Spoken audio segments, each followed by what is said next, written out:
Hello. Welcome, everyone. We are here today, led by me, your shanty master of the Sea of Souls, to play a little game that I discovered almost a year ago at Gen Con called Shanty Hunters. Yar. Shanty Hunters was written by Tristan Zimmerman, who is a Navy shellback, and I got a chance to meet him and talk to him, and he's a really cool dude. And I fell in love with this game almost instantaneously. I read the back of the book and I bought it on the spot, and it has not disappointed. And I've been itching to play it ever since I got it, and this is actually going to be my first chance to really dive into the game, other than just imagining it all in my head. We're guinea So, pigs. I'm very excited If to only you play had with a you. better, if only you had a better playtesting group. I felt like it was. I mean, if there was going to be a good group, it was going to be you guys, because I've been harassing you with the shanties for eons now, and so this is I think the perfect game for me to run as the shanty master of the Sea of Souls, and also just as like a fun little one-off. This game is more or less designed for shorter situations. I think like a full campaign is recommended to be like 6 or 7 sessions. So like it is not a long-term type of game.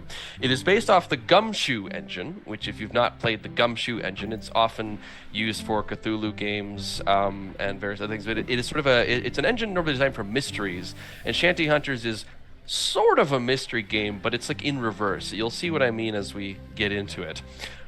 Each of our players here are going to be a various person who is going to be a passenger or sailor on a ship. Big shock.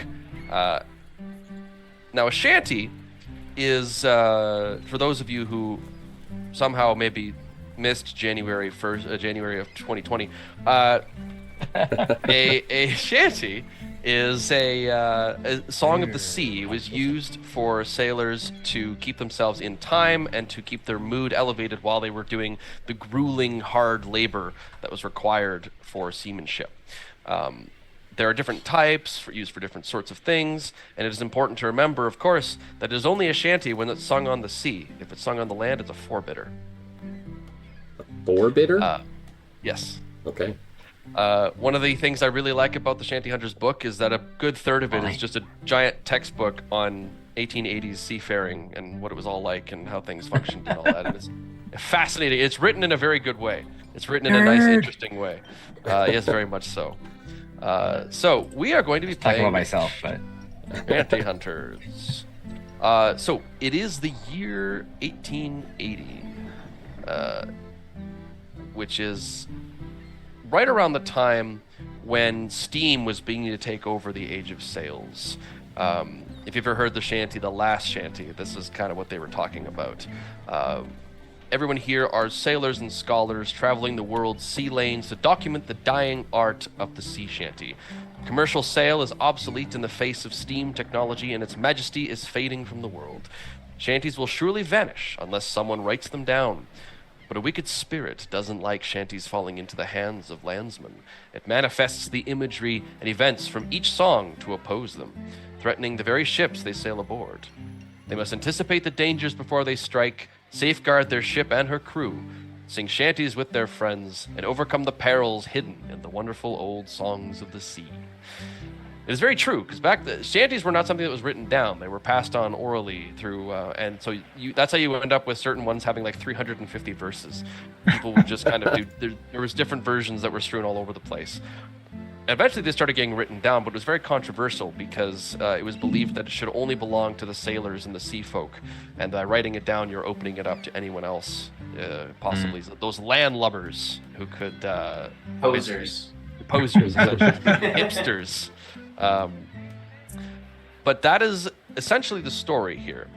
You are all trying to record and write down sea shanties so that they do not become obsolete for your own various reasons. Each of you has sort of a specific reason. You're all aware that what happens when shanties are documented, or at least one or two of you are. I'll let you decide whether or not you've ever done this before, but at least one or two of you have likely experienced what's happening, mainly to keep things moving and kind of help things speed along. But that being said, you generally don't tell other people about it because one, they think you're crazy, and two, they might, if they do believe you, that would mean that you're putting all of them in jeopardy every time you try to do this. It is worth mentioning that while we will be getting into various obstacles, that you need to keep in mind that while you are, a cut above the average sailor because you've got this kind of extra stuff going on, you are still ordinary mortals, and you are generally going to be operating under the idea that you are either passengers or sailors. So you will not be armed while you move about, and you may or may not be super skilled at combat. Don't worry about that. It's not necessarily going to become an issue because there's always going to be a way to do it. Effectively, what is going to happen is, as the sea shanties recapitulate themselves, you will need to look to the lyrics and to the words within the text of that shanty to discern and interpret how to solve the obstacles that are thrown against you. Things that will be manifested will have to do with the shanty that you've recorded, and then you will have to solve problems based on that. Sometimes these problems are evident within the text. Other times you'll just need to be creative, and you can sort of look ahead to the shanty to understand why this is happening, or perhaps look ahead to understand that something might be happening and we should prepare for it by doing so and so. Last but not least, the way the gumshoe system works is it's a D6 system. We only ever need one D6 for each person. When you need to do something that is going to have interesting consequences, so for example, if you just need to pull the line to reef a sail, you can just do that. There's no reason to roll a check because the worst that happens is you fail and you get bad-mouthed by the captain or the mate, and then it happens anyway. There really isn't any major consequence. However, if you're in the middle of a storm and a kraken's tentacles are surging up and lashing around the ship and you need to leap from one mast to the other, that's going to call for a check because that has a lot of things that can go wrong and a lot of things that can go right. When you need to roll a check, you're going to roll a d6 and you're going to add the skill number of whatever skill makes the most sense. Whether it be something like kind, whether it be something like class, whether it be seamanship. It's kind of up to whatever is happening. Exactly, whatever it might be. There is a secondary rule, however, where if it is something you absolutely need to succeed at, you can choose to, instead of roll, place a check mark next to that skill, and that means it's an auto success. You can only do that a number of times equal to the skill points you have. So if you have 2 in athletics, you can only do 2 ticks, and then you're done. If you have 1 in sense trouble, you can only do 1, and then you're done. If you fail a roll and you absolutely want to succeed, you can put a check in that skill and a check in another skill, and then you must explain how that other skill has helped you succeed and pull victory from the jaws of defeat. Okay, I really like this system. So if we roll, then we have to spend 2 checks to make it a success, but we can choose beforehand to just automatically success, and it's just 1 tick. Right. That's cool. right. Okay, that was the one thing I was confused about.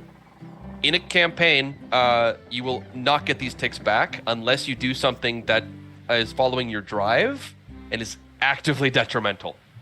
So if you do something that is bad for everybody involved but makes sense for your character's drive, you can remove a tick. Writing down a sea shanty automatically counts because that is bad for everybody, and it is in coherence with your drive.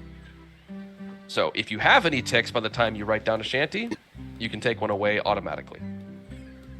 But that generally takes care of things. So I will set the stage, and then we shall introduce each of your characters, and you can explain as much or as little as you want, with a sort of description, maybe a little bit of a history, and whether or not you know any of the people here. We are currently in the port of Charleston in South Carolina. You are passengers and crew aboard the full-rig ship, the Continental. You will shortly depart from the port to head for San Francisco in California with a cargo of household goods, everything from furniture to lamps to whetstones to cloth. This route will, of course, take you around Cape Horn, which is one of the most hard-working and detrimental passages to possibly take, but is nonetheless the fastest way to get anywhere. The Continental is at the dock. You're all on deck when a passenger arrives. A bookish-looking woman in fine clothes. She's riding in a cart with a big sea chest. The chest is in a ship's net to make it easier to bring aboard by crane, and the cart horse is led by the ship's first mate, a big Hawaiian man who goes by Jim. And that's Mr. Jim to you. Mr. Jim smiles and waves as he approaches. Ahoy, the Continental! Would you gentlemen mind getting the crane set up? And as he gives this order to the crew, it is immediately then put upon the ship's second mate to enact that. So, Ian, who is the ship's second mate? Second mate is Zachariah Winston. He goes by Rye. He is of African descent. He's an American, and he's the second mate of the ship. I don't know what else we need to disclose at this point. So, Fair enough. yep. And he quickly puts the crew to work. He knows who needs a push and who needs a gentle word. So he's kind of playing the crew. So, of course, Mr. Jim is going to be your primary superior, next to the captain, of course. But you know Mr. Jim quite well. He's he's a very stern man, but he's always very kind, and he likes to look after his crew. He's very well loved by everyone involved, and you definitely could have done worse as a second mate to have had a first mate like Mr. Jim. As you begin to give the orders, is anyone else here a member of the crew, or are you all, or is everyone else passengers? I am a member of the crew in the most ostensible sense. My character is currently the cabin boy of the ship. And who are you then playing, Jack? I am playing the cabin boy, John O'Leary, although his crewmates would know him better by his nickname, Johnny Lever. Due to the fact that his past 9 crews all abandoned him during shore leave because they believe that every ship that he sets foot on becomes cursed. I wonder why. Johnny Lever is 19 years old, 6'1", very gaunt, very scrawny, all elbows and shoulder blades. At this moment, he is attempting to swab the deck. His progress is being impeded by the fact that several seagulls appear to be attacking him for no discernible reason at this moment. Biting, pulling at his hair, and he is sort of swinging at them with his mop sort of ineffectually while stumbling along the deck. Okay. Is he humming? That might be a little bit anachronistic, so at this moment he is not. Very well. And then I guess surveying and taking meticulous notes would be Mike's character. That's right. Yep. So I am playing a not so young Jim Hawkins because I recently listened to most of the audiobook for Treasure Island. So not Jim Hawkins from Treasure Island, maybe in his teenage years. But he's become a hydrographer, which I had to remind myself what that was.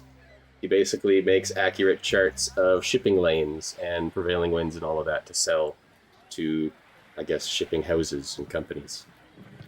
Yes, well, you make more accurate readings than normal cartographers do, because you have all these instruments that can get almost down to the most perfect things.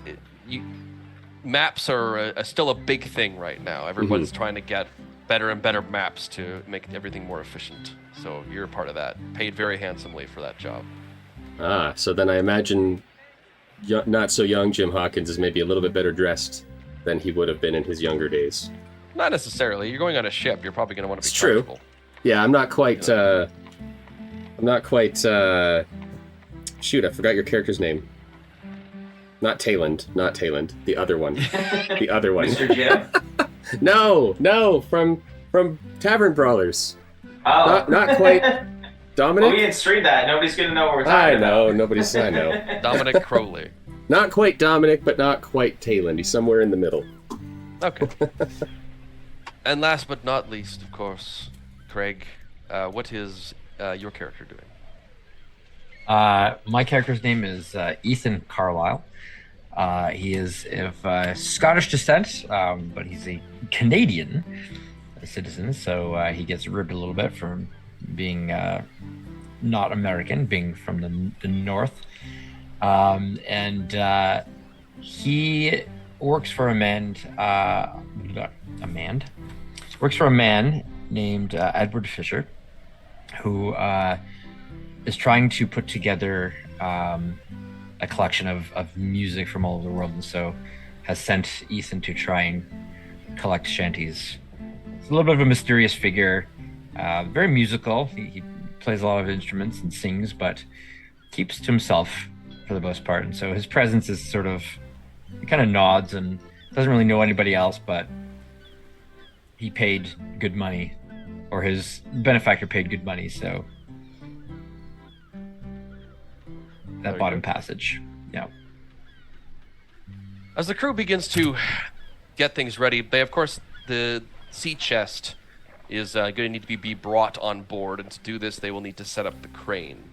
And as the crew begins to follow the orders of second mate Rye, the passenger comes aboard. The woman dressed simply, but still in sort of a travel outfit. She definitely seems to be dressed in someone of upper middle class, you would say. And as she comes up the gangway onto the deck, she sort of looks over towards you, Rye, and seeing as the captain is currently busy dealing with all of the administration and paperwork of getting the ship out of port, and Mr. Jim is currently down in the docks getting everything set up down there. You're kind of currently in charge of the ship. Awesome. So she will approach you. Says, greetings, Mr. Everyone aboard just calls me Rye. You might as well do the same. Mr. Rye. Pleasure to meet you. I am Barbara Ewing, philologist, and I shall be a passenger. I have paid good money to ride aboard this ship, and I'll be ever so pleased if your crew would be very cautious and careful with my books. They are in a very tight and water-sealed chest to ensure that the elements do not damage the priceless goods within. For you know, as John Milton said, books are not absolutely dead things, but contain a potency of life to be as active as that soul whose progeny they are.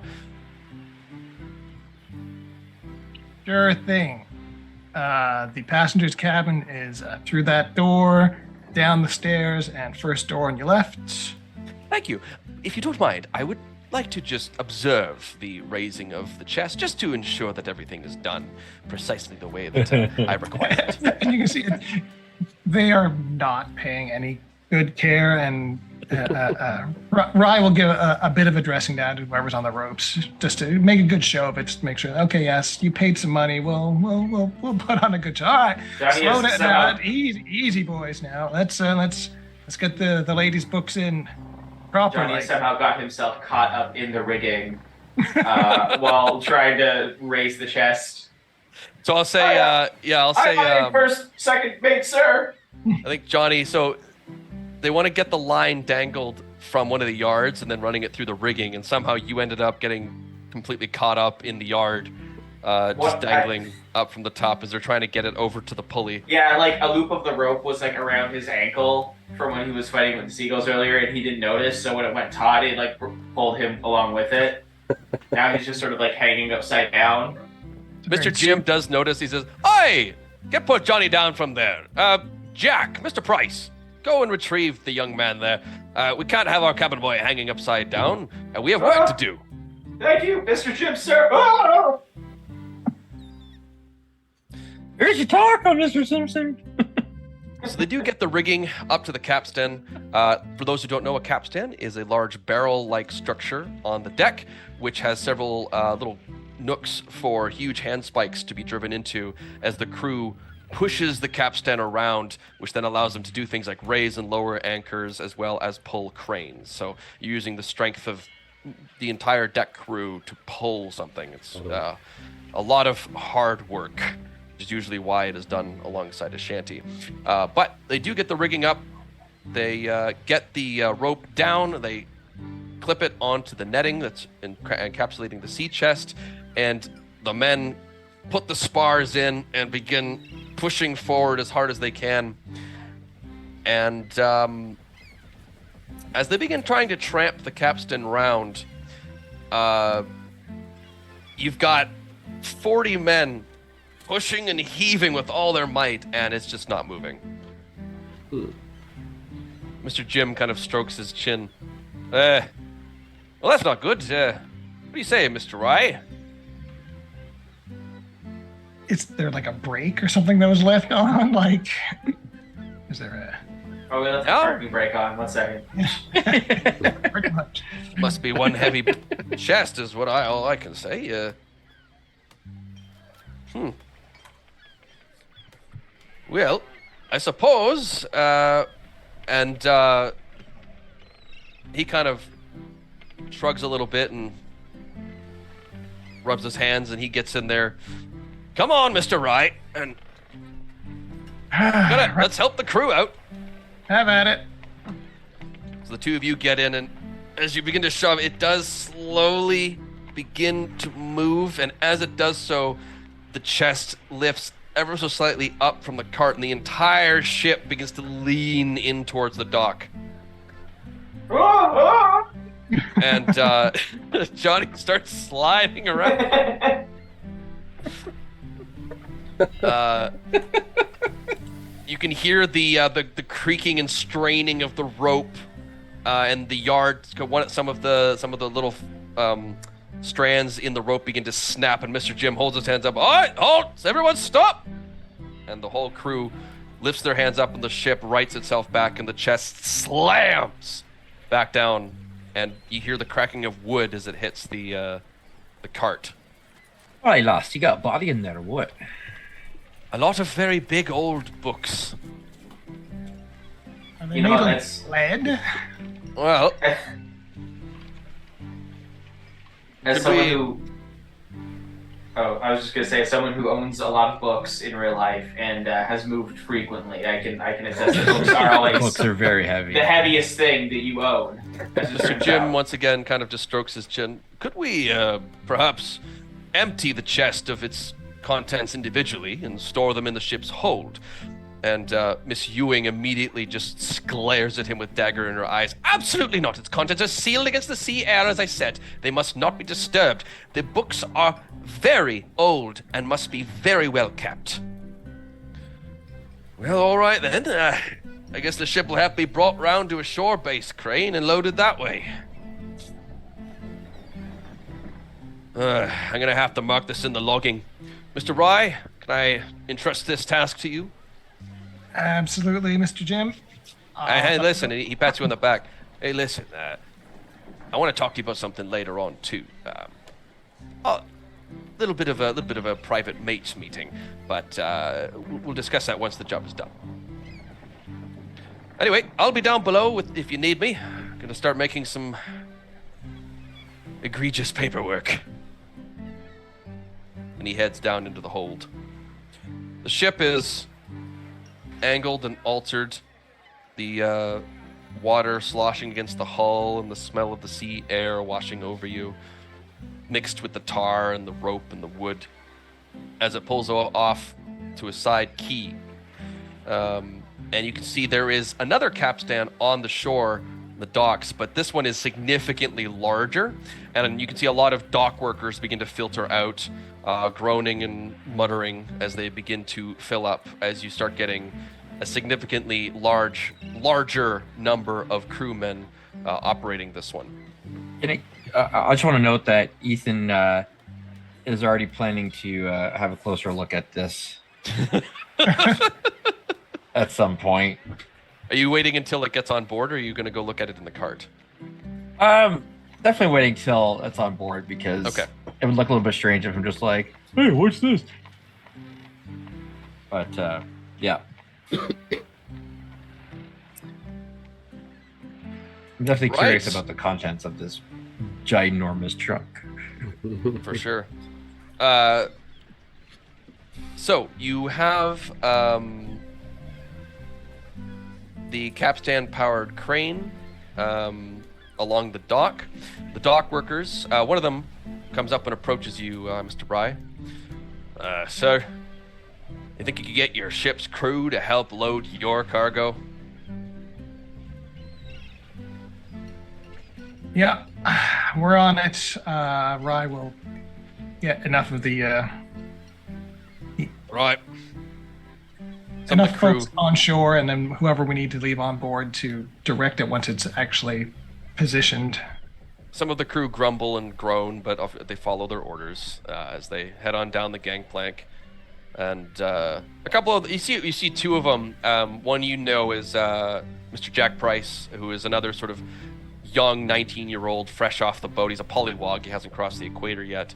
And a Malaysian sailor called Ismail, who's a bit of a strong-headed troublemaker, but a good worker. They kind of seem to be whispering to each other a little bit. And as you give the order, they kind of look over down to the cargo and say, well, I suppose if we don't follow the orders, Mr. Jim will tell us, and I can't say no to that bloody face. He's got quite that smile, doesn't he? All right. Have we got a nightingale? Shouts out one of the dock workers. Upon which, there is a response, and in order to get the crew moving, to tramp that capstan around, they begin a shanty, one which none of you have heard before. Oh. So, here is the shanty, Sacramento. An appropriate one, since it's where you're going. You'll be heading off to California, so this is the one that they've chosen. Now, the way this would work in Shanty Hunters is that as you can see, each phrase is marked with a number. Effectively, the way it would work is we have someone who is the nightingale. They lead off with 1, and then we would rotate around the table 2, 3, 4, 5, 6, 7, 8, 9, 10. And then there are multiple different ways to do this. You can have someone be the response and the chorus people. If we were all around a physical table together, we would likely all do this in conjunction. But since Zoom is Zoom, we will not be doing that. So the way that we can do this is I will lead us with the beginning. You can kind of get the flow of how the song works, and then we can go around 2, 3, 4, 5, 6, 7, 8, 9, 10 until we kind of keep going round and round and round until everyone's had a part. Or if you prefer, I can do the whole thing. But I think everyone wants to have a bit of a chance at this. Yeah. We'll give it a shot. All right. So I'll start with 1, and then do we say maybe Craig, you want to be 2? Yeah, sure. Okay. So just make a note as we go around of what number you're going to take, so that you know when it's your turn. Ian, if you'd like to be 3. Right. Jack, you can be 4. Okay. And then I better make note of this too, because I don't want to mess up my part. That would be embarrassing. I'll take 5 again. Craig, you can have 6. Ian, you can have 7. Jack, you can have 8. I'll take 9. And then Craig, if you want to finish us off with 10. Sure thing. All right. Is everybody ready? Sure. I think so. Okay. Around Cape Horn we are bound to go to me Ruda, Ruda. Around Cape Horn through the sleet and snow to me Ruda, Ruda day. Blow, boys, blow for California. There's plenty of gold, so I've been told, on the banks of the Sacramento. Well, that was fast, and I did not catch that. Can you say that? No worries. Again, just I will slower? happily do it again. Around Cape Horn we are bound to go to me Ruda, Ruda. Around Cape Horn through the sleet and snow to me Ruda, Ruda day. So that Blow, response. boys, blow for California. There's plenty of gold, so I've been told, on the banks of the Sacramento. The response. Is that every time we sing this, to me Ruda, to me Ruda? I believe so, yes. Okay. The first response is there's okay. the first response and there's the second response, done in that order. Okay. All right. I'm gonna do in character. Okay. Oh, yeah. All around Cape Horn with the main scale set. What main? Main schism. I can't even read that. It's a Okay, main. this is going to be a little more difficult than I thought because I don't agree with this. No. So this is We'll fine. fix it in That post. is that is main sky sail. Main sky sail. But how? Around Cape Horn with the main schism set. Sky sail. sail. Yeah, it's a sky sail. The sky sail. Let's learn about ships. The sky sail is the topmost he's got big ship. So you can see letter Q on this diagram here is the main sky sail. That is the main sky sail. Okay. Oh, I don't know how to. I don't like words I can't pronounce. Oh, around Cape Horn with the main scow sets to be ruda.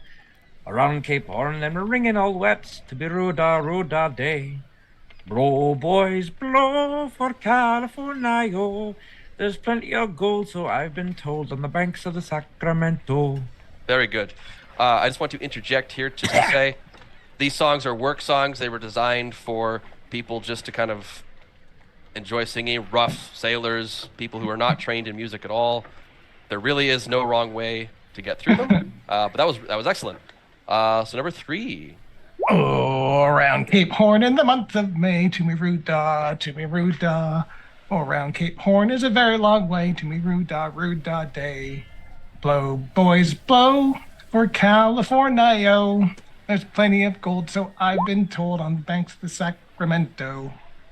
Okay. Oh, them Spanish girls ain't got no combs, to be ruda. They comb their locks with tummy fish bones, to be ruda day. Blow, boys, blow for California. There's plenty of gold, so I've been told, on the banks of the Sacramento. All right, I'll do one more to end us up, and then we'll leave it there for now. I think so we can get on. Mainly because I have a little surprise. Sing and heave and sing to me, ruda. Sing and make those handspikes spring to me, ruda day. Blow, boys, blow for California. There's plenty of grass to wipe your ass to the banks of the Sacramento. All right. That's a little bit different. Yeah, that's like not, I said, that's not like these lyrics. like I said, they get around these tunes. We can end it there if you like. We don't have to do the whole thing. We'll be much more prepared for the next one. But what I will say is, you want to keep this on your mind. I have put it in the handout section because these lyrics obviously are going to be what is recapitulating as we go through the adventure. So you probably want to be checking these regularly.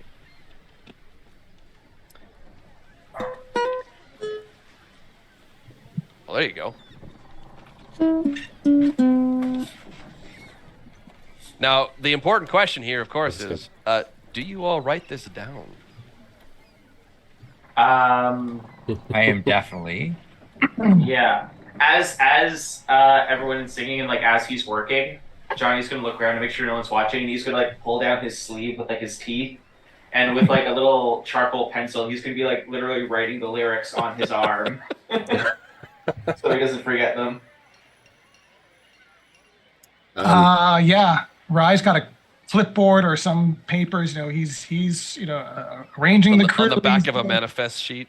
Yeah, and he's gonna be shakes his head and is like, I don't quite understand why this is important, but he's got this look of I'm doing this for the paycheck. He's like, write it down. Since I am off to the side anyway. Yes. I'm just kind of taking notes, just And in very fine scratch and possibly some code as well. Wipe your ass. That's not right.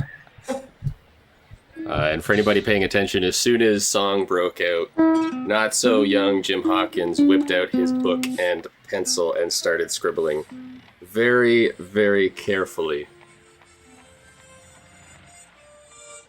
Okay. The dock-based crane is able to get the chest out. You can see the wood creak and the rope strain as the chest is pulled and swung out over onto the deck. and lower down into the cargo hold through the open grate.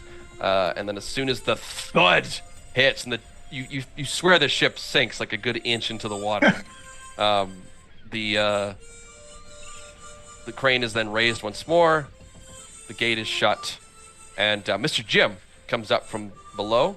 Ah, good work, Mr. Rye. I saw that it came straight on in.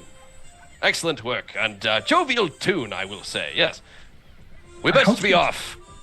I hope that lady was charged extra for tonnage. Sweet Christmas. Oh, I'd say that thing probably weighs an actual ton. Uh-huh. That's a lot of books. It's not my thing, but hey. Aye, indeed. Can't complain with Sure is paying a lot of customers. It's the weight of knowledge, sir. Very well. Make sure books. everyone's I sure hope they're all not like them, fancy romance novels and the like, but are actually books of worth. Well, of course they are. Don't you know what I am? Not to be a pain in my arse, that's what. I'm a philologist. A scholar who studies the history and structure of languages. Right. I think I met a few of you before. Old Eddie has spent his time with Yorkshire. That's Again, true. as Mr. John Milton says, they preserve as in a vial the purest efficacy and extraction of that living intellect that bred them. Do you know Mr. Fisher?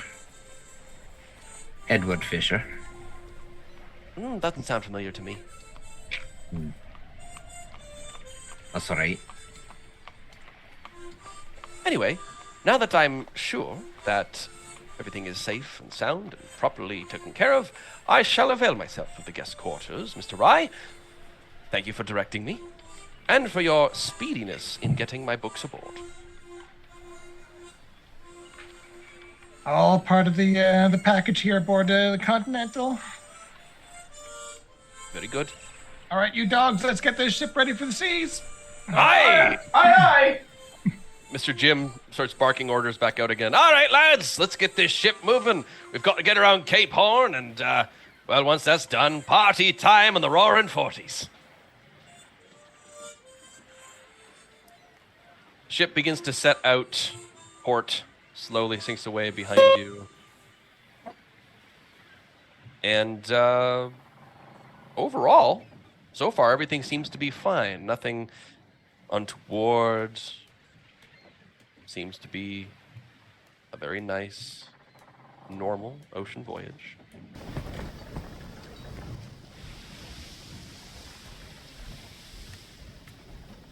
Now, Mr. Rye, Yeah. a few days into the journey, the uneventful journey, as you begin heading south, heading towards the Falklands, Mr. Jim does call you over into sort of a little back area in one of the compartments.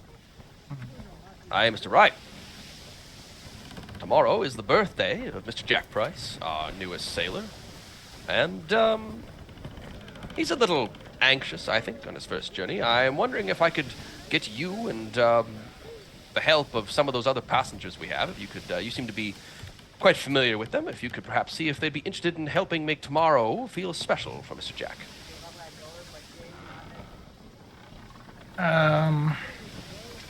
Special day for a new sailor. How special are Yeah. we talking here? Well, it's going to be his birthday. And now when we hit the line and we've properly turned him into a shellback, we'll get our own. We'll have some good fun dressing up as old King Neptune and whatnot. But let's give his birthday something to really be spectacular.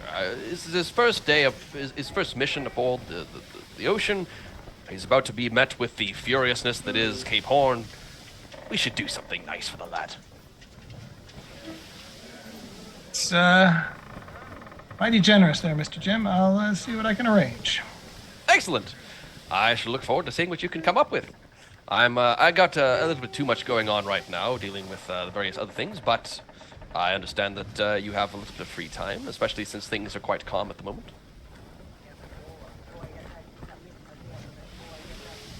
All right. Yeah.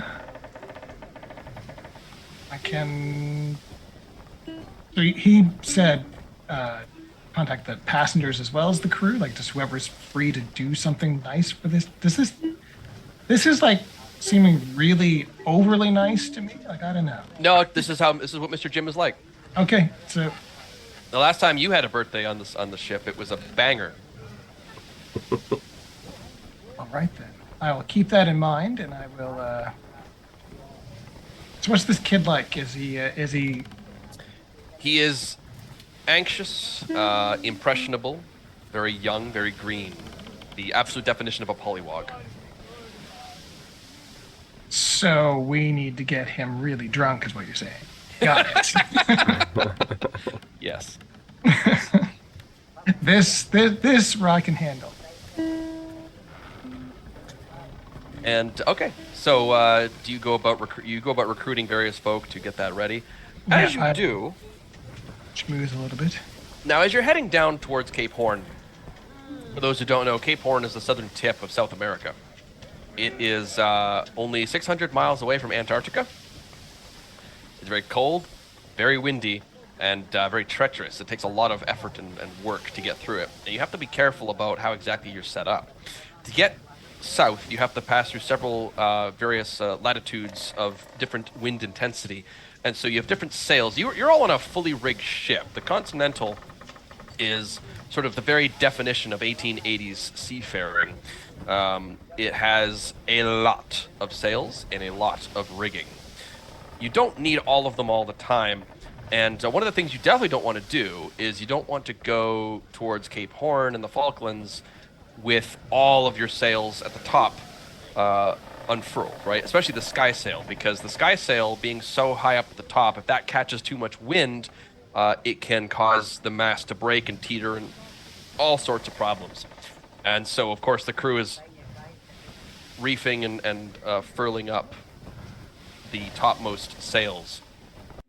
But something that you've noticed, Mr. Rye, as you begin to go about the ship and kind of inspecting things and starting to organize this birthday party, is that the skysail is down.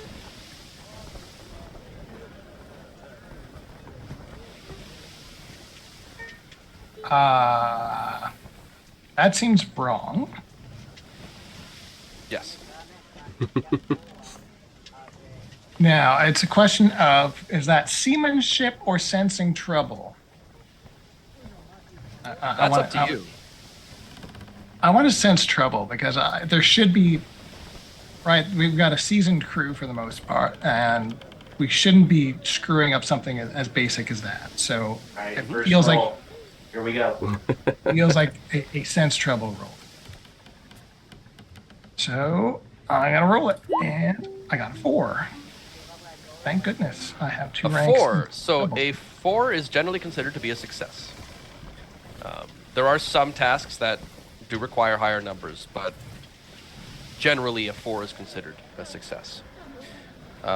Yeah, you're dead. So you're very certain that the crew definitely reaped that sail. So perhaps a line is snapped. Maybe one of the oh my god. Look at me, I'm terrible. One of the You still know more than the gaskets. three of us. One of the gaskets has frayed or separated. I will find the closest rigging monkey to sort of. Well, that would be Johnny Lever. Oh, awesome, Johnny.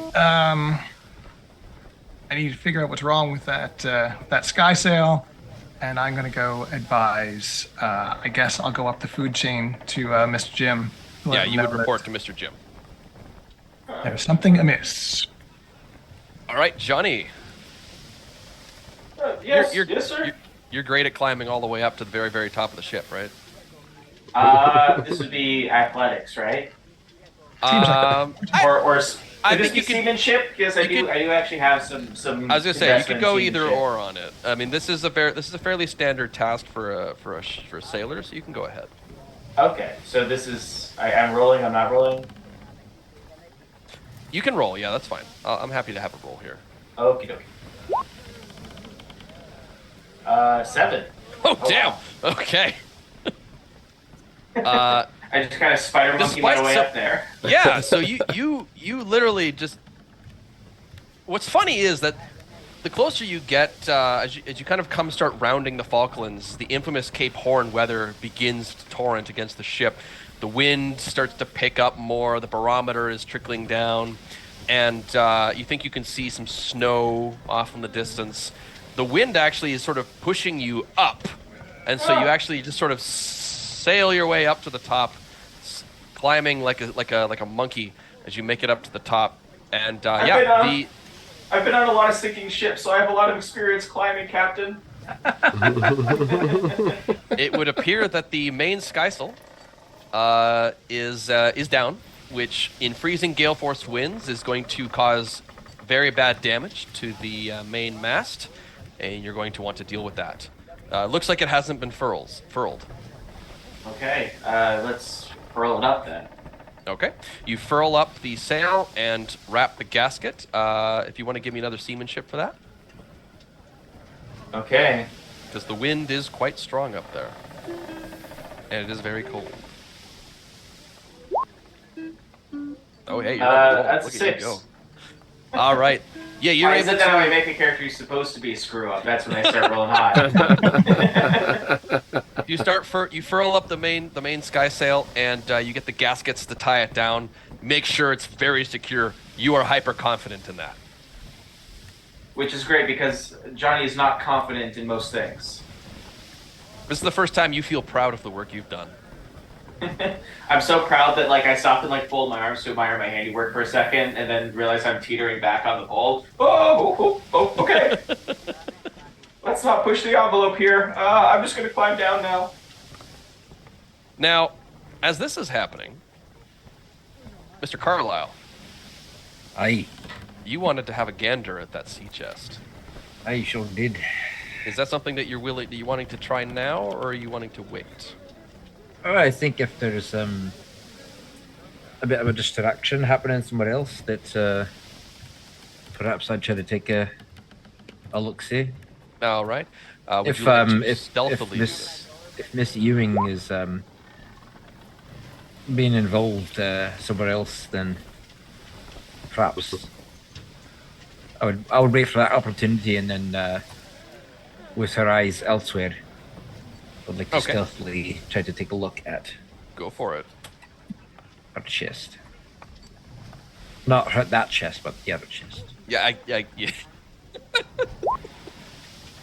Oof, I mean, alright, it's a 5. All right, a 5. 5's pretty good. 5's pretty good. Okay, so you begin to make your way. You kind of observing, everyone's checking out, doing all the various rigging. You're a passenger, so you're allowed to kind of mostly wander around. You're generally not allowed on deck, but you are below deck in your room, and you can easily just make your way from there into the cargo hold. As you make your way around, you see that Miss Ewing definitely is obviously in her room or possibly out somewhere else, and you stealthily Right. make your way to the sea chest, and you can see there it is. It's still in the net, but you can easily just kind of pull that aside, and the sea chest is there for you. Do I see any locks There is a lock on or it. bindings? I won't fiddle with it, but just take a look. It is 3 feet by 2 feet by 5 feet in size. 3 by 2 by 5. Big chest. Nice, just big. Oh, 5. Wow. Alright. 5 feet. Yeah, it's big. It's a big chest. It's a lot of books. Now that you're getting to look at it up close, you see just how big this chest is. I mean, we nearly sank the damn thing getting it on. Do I see any markings on it at all? It is a completely unmarked chest. Curious. Not even like a family crest or symbols or. Nope, it is unmarked. Kind of mutter to myself, oh, usually there's at least like sort of the name of the person who made it. There's nothing on here. Secretive. Yeah, I would say that you definitely would pick up with your background. It is weird that it's unmarked. Very. Right. I'll make note of that, and for now, leave it alone, not do too much else to it, and just Okay. so as not As to raise you- too much suspicion, I'll make my way back up to deck.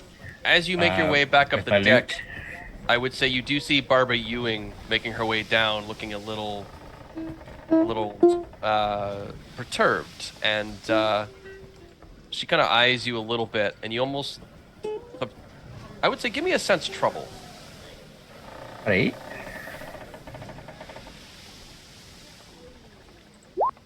Right, that's a 3. Okay. She definitely looks at you as if she's very distrusting, but obviously has no reason to suspect you. And so continues further down the stairs, but kind of just keeps an eye on you as she makes her way to the cargo hold. I give her just a very slight, my lady. As I pull up my loot, I'm just kind of.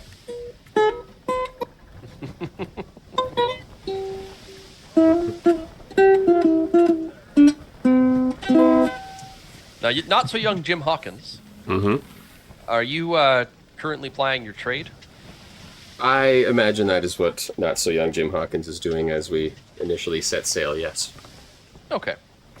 I would say that you are beginning to notice the typical weather of Cape Horn.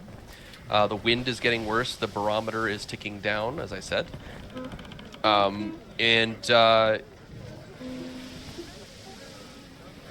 Yeah, there's a storm coming.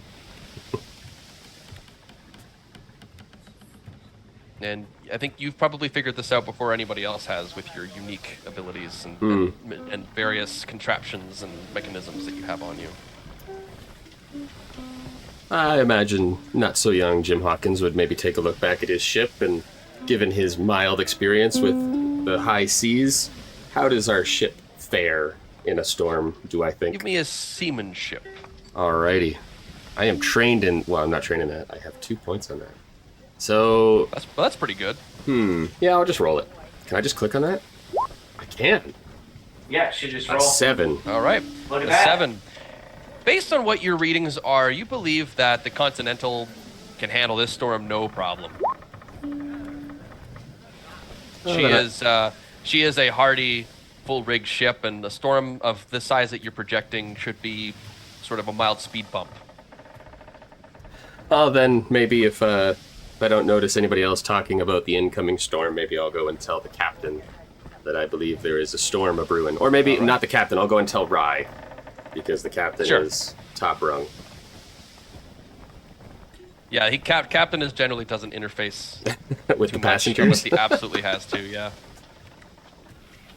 So Rye, as not young. God, I keep wanting to say young Jim Hawkins. That's so wired in my brain. As not so young Jim Hawkins makes his way over to you and reports this, you kind of take a quick look around at the ship and see that the main skysail is unfurled.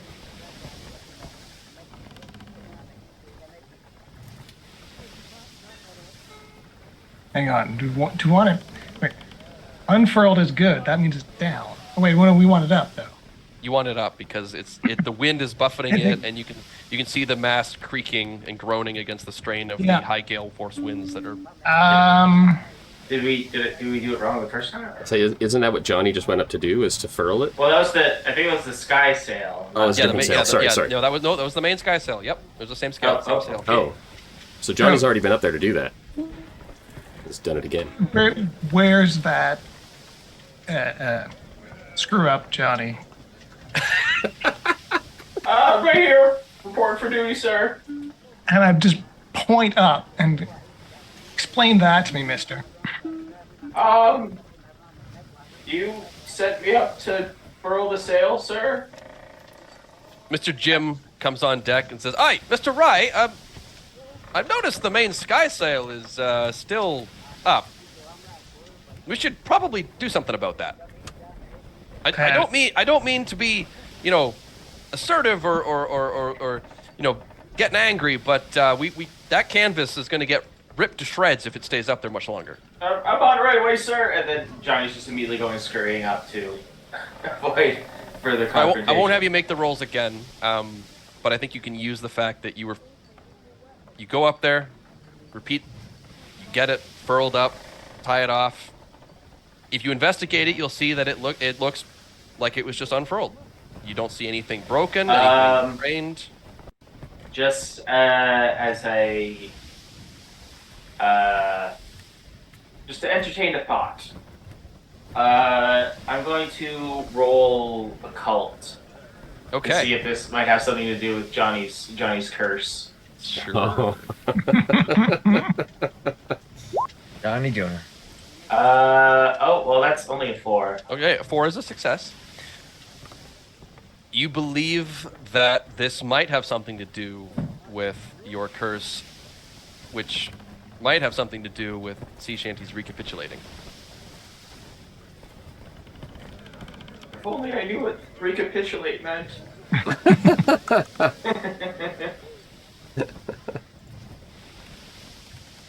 But you can tie it back up again and head back down, report back to Mr. Rye. Main skysail furled, sir. And look up. Is it actually furled now? Nope. Okay, I'm gonna do it again, but don't take your eyes off me, okay? Back up. Probably wandered on deck at this point. Do I notice the oddities I think happening? I think you've come up and you've noticed what's going on. I tie it off again. Are you watching? Okay, I'm coming back down. They don't hear you. There's no way. He doesn't know that. But you come back down. Are you keeping your eyes on it the entire time, Mr. Rye? Yes. You watch as all the work that your crewmen just did, Johnny Lever, it just undoes itself, almost in reverse. Ah, boy. And as that happens, as you're kind of looking at it, in the whisper of the wind, and there's sort of like you hear a thunder boom, and a man just sort of is just there for a second, sitting on one of the yards, kind of looking down at you, playing with his tentacled beard, just and then there's another thunder boom, and he's no longer there. I'm sorry, what? I do not get paid enough for that. Okay. Johnny's like out of breath after doing this 3 times. He's like, "Oh, sir, I made sure to tie it extra tight this time." Oh, come on! He did not see the octopus man in the No, rigging. but anybody looking up at the sail did see that. Okay. All right, this time, Rye is going to go up. Okay. I don't think you need to make a check. I feel like this is old hat to you. I've got my book out that I've been writing that I wrote down the shanty, and I'm looking at it. Well, around Cape Horn was a mainsail set. Around Cape Horn, we were rigging all wet. Interesting. All right, Mr. Rye, you've reached the main skysail. So, a sail being set, is that That means it is unfurled, So, this is... which is bad. You can see the wind is hammering the canvas. It's starting to fray and thread at the edges of it. The entire top of the mast is swaying back and forth as the wind is rocking it, and you can start to hear cracks on the wood. Could I...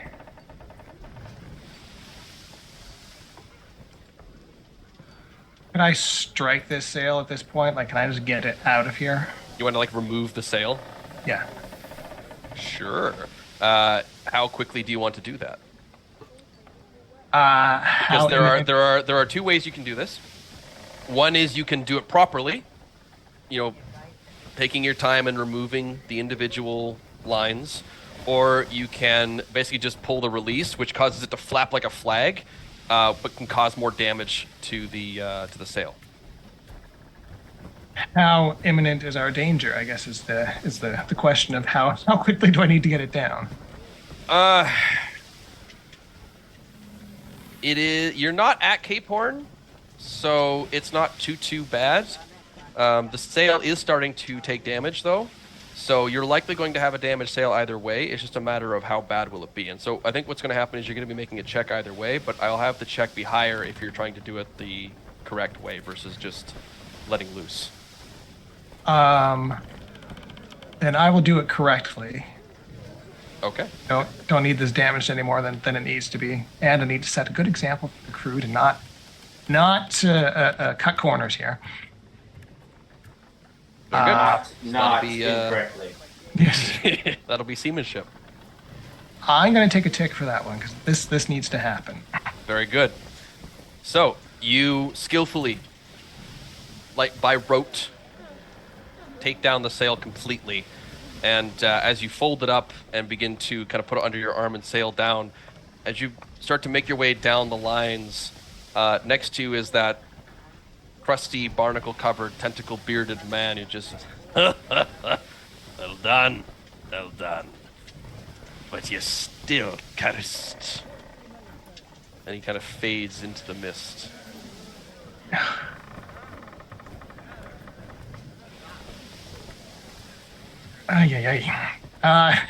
not quite sure what to make of that. Just, I got other stuff to do. I got to get out of the rigging. I'm just, file it away for later.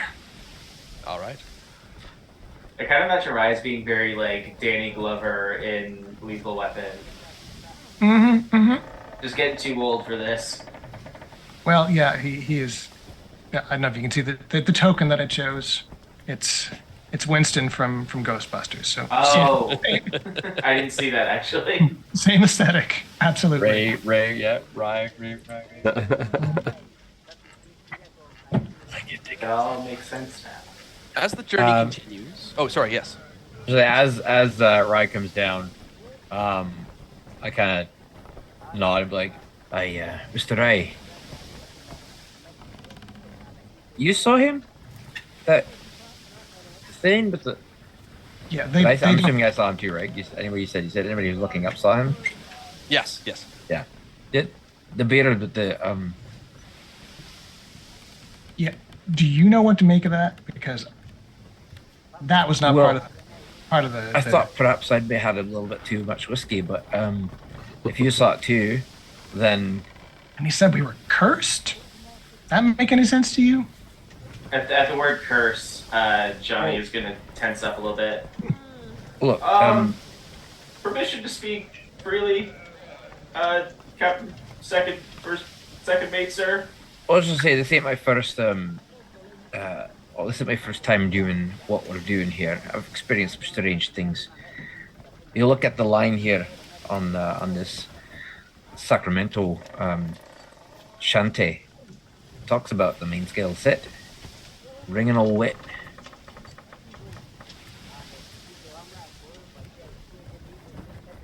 You know, just putting that out Call there it a for you. coincidence, except for that. For Arclebeard, man. Yeah. Anyway, I'm going to take the properly tied and bundled skysail and thrust it into Johnny Lever's hands. All right, do you know how to stow this? I reckon I do, sir. Then get on it. I, Slap on the back of the head. if I may be so bold, did you mention something about a curse? Basically grab you by the scruff of the collar. Like, yes? Well, I, unfortunately have a bit of expertise in this particular subject, sir. It might be beneficial to the crew. I release your collar. It's like, ay. All right, stow that and then come back and we'll talk about this. All right, Johnny dutifully obeys and goes and stows the All right. equipment. As you put it back in steerage, Mr. Jim doesn't come up to you, Mr. Ryan, and claps you on the back. Aye, good show. We probably won't be needing the main skysail for a couple of days at least, so you might as well just take it down if the crew seem to be having some issues. Incapable of doing their jobs per usual, but Well, I wouldn't say that. They're probably just maybe having a little bit of some tension coming around Cape Horn. No worries, but I do thank you for taking care of it. Now, let's get the preparations for Jack's birthday underway, and we'll try to put this whole thing behind us, I think. Birthday, right. What are they going to do? Let's plan a birthday when we're all seeing Running a back. tentacle-bearded, ghostly figure. The next The morning, birthday clown, obviously. unless there's anything else you want to discuss or do. Oh well, Johnny will want to touch base with Sure. Fry. I'll try to cheer up the crew a little bit with my musicality. I'm sorry that took so long. I got a bit tangled up as I went, but so you mentioned that someone said something about a curse. You were up and down 3 times. Did you not see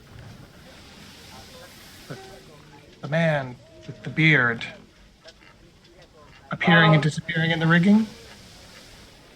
Well, truth be told, sir, I was mostly focused on my climbing, but I don't disbelieve you. I kind of have some experience around curses. A lot of my previous crews said that I might be cursed, and I'm sort of inclined to believe it, sir. The water and I have never really got along all that well. It started when I was just a baby. I almost drowned at my own baptism. My 10th birthday party, all of the guests and visitors were washed away by the tide suddenly coming in at an unexpected time. I screwed up my first interview because an octopus crawled up my pant leg. That one was really strange because we were actually miles away from the shoreline at the time. I don't know how it got there. But all this to say that I've sort of got some experience dealing in this sort of thing. Maybe I could be of some benefit to you in this unusual situation. Can you stop it? That would be a benefit. Well, maybe 2 curses can like cancel each other out, you know? Well, is this a different curse from your curse, or is this all this? Are you the one causing this? Well, I mean, respectfully, sir, I've never seen a man with a tentacle beard before, so this is certainly uncharted territory for me. Well, that passenger, what's his name? Carlisle seemed to know something about this. Maybe we should rope him into this. Wouldn't hurt. I guess we'll go round up Carlisle. Yep. He's just playing away.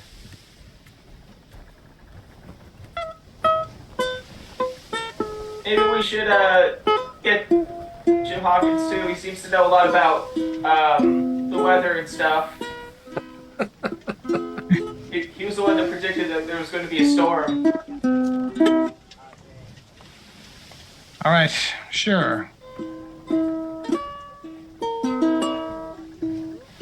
So we all assemble. You assemble somewhere on the ship, possibly in a bunkhouse or perhaps somewhere on the back of the ship. Not on the deck. That would be crazy. I kind of like imagine it that we're all like sitting around a table with like just a single bottle of ale on it, and as the ship as the ship like churns in the waves, the bottle just like slides across the table. Someone drinks it, and it slides to someone else. It is starting to get a bit stormy out. I will definitely say that. And well, that's everything we know right now. He says, having finished recounting everything that he and I just discussed. In the interest of time. Sure. I mean, He's curious. unless he was a one-legged pirate, I've really got nothing to say about what you saw up in the rigging up there, you know. Also, I don't predict the weather. I just have really, advanced equipment that helps me see the weather. So let me ask you this. before it happens. Yes. Yeah. That's called predicting. Yeah, that's right. Does this storm seem natural to you? Is this something that should be happening hereabouts? Or did it sort of come on suddenly, like a rogue wave? I think you would say that this close to Cape Horn, this is fairly normal. That's fairly normal. It's common to get storms like this. Very common to get storms like this in this part of the world, you know. Although Not so common to see a tentacle-faced man up in the rigging, though. Well, no, that is weird. now that you're kind of sitting in a more quiet space, as you can hear the wind kind of whistling through small cracks in the hull, but with it brings a song on the wind. Feminine voice, alluring and wonderful. Mother. Yeah. It is lyrical, although it doesn't appear to be English.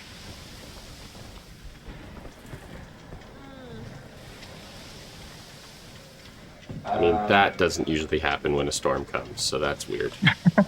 Could any of us roll something to try and place the language?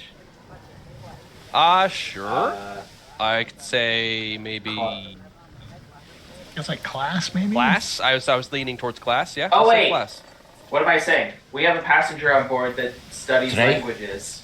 You do. That's true. Aye. She's a philologist, so she said that's all about studying the history of languages and whatnot. So now the question is, though, do we trust her to, to share this information with her and tell her? It's like, by the way, madam, there's a voice on the wind speaking in this language, and there's a man with tentacles on his face up in the rigging. Just thought we'd let you know. Now can you translate this for us? It seems a bit of an odd conversation to just throw at somebody, I'll give it a shot. I bet she'll talk to me. Jim says in a kind, chipper voice. Very In a so kindly certain. manner, with his two in kind. With his two in kind, yes. Do you need a shot of brandy before you go? Or you think you got enough charm? No. I've not had Alright. much brandy myself. I ain't trust a man who's never had brandy. Alright, well, Okay. So Suit you yourself. want to go to the guest room and talk to Miss Barbara Ewing? Yes. Very good. You approach her door and I assume give a nice stiff knock. Yep. The song continuing to flutter. Seemingly it's worming through areas of the ship's hull that sound really shouldn't be able to travel through. yeah, that's strange, alright. And you knock on the door and you hear the response. Aye, who be there? Miss Ewing, it's Jim Hawkins. Was wondering if I could speak to you about something we're experiencing out here. All right. So give me the kind check now. I will. 5. Ooh, very good. You hear about 6 different locks remove themselves from the door. And it slides open slightly. And what can I help you with? Jim will have like a towel or something that he's kind of wringing in his hands all sheepishly. So me and some of the other guys, we were just kind of hanging out talking, we talking about the storm, and all of a sudden we could hear this song like coming through the shipboards, and we don't understand the language, but one of the guys said that you're a One of the guys said that you could study languages, and so I thought maybe you could help us. Philanthropist. She does stop. She stops for a moment and kind of listens, and you see she almost, like, her eyes kind of glaze over, sort of, like, almost as if she hadn't even noticed it was a thing, and she sort of entranced a little bit, and then kind of shakes her head a little bit. Oh, there is a bit of a song on the wind, isn't there? It's very strange. I think it's a Spanish love song. Do you know what it's saying? You understand it? Something about love's lost at sea, waiting forever for you to return. Cast myself into the waves if you dare not. Yeah, it's a little. It's very fuzzy. She kind of seems to drift a little bit again. Very fuzzy. Let's see. I can't. Whew. You all right there, miss? You seem to be Smell her struggling. Sorry. It's a We're dealing little, with sirens right now.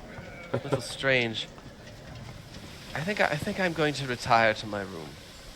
Excuse me, sir. Okay. And as soon as the door shuts, Jim will scamper back to the other three guys. So she said it's Spanish, and as soon as she started actually listening to it, she entranced is probably the right word. It seemed to have an effect on her because she could understand the words. She just said it was Spanish, something about a love song. How many people on this crew speak Spanish? I don't know. We'd have to ask. Or just see who's being hypnotized currently. That's a good way to find out.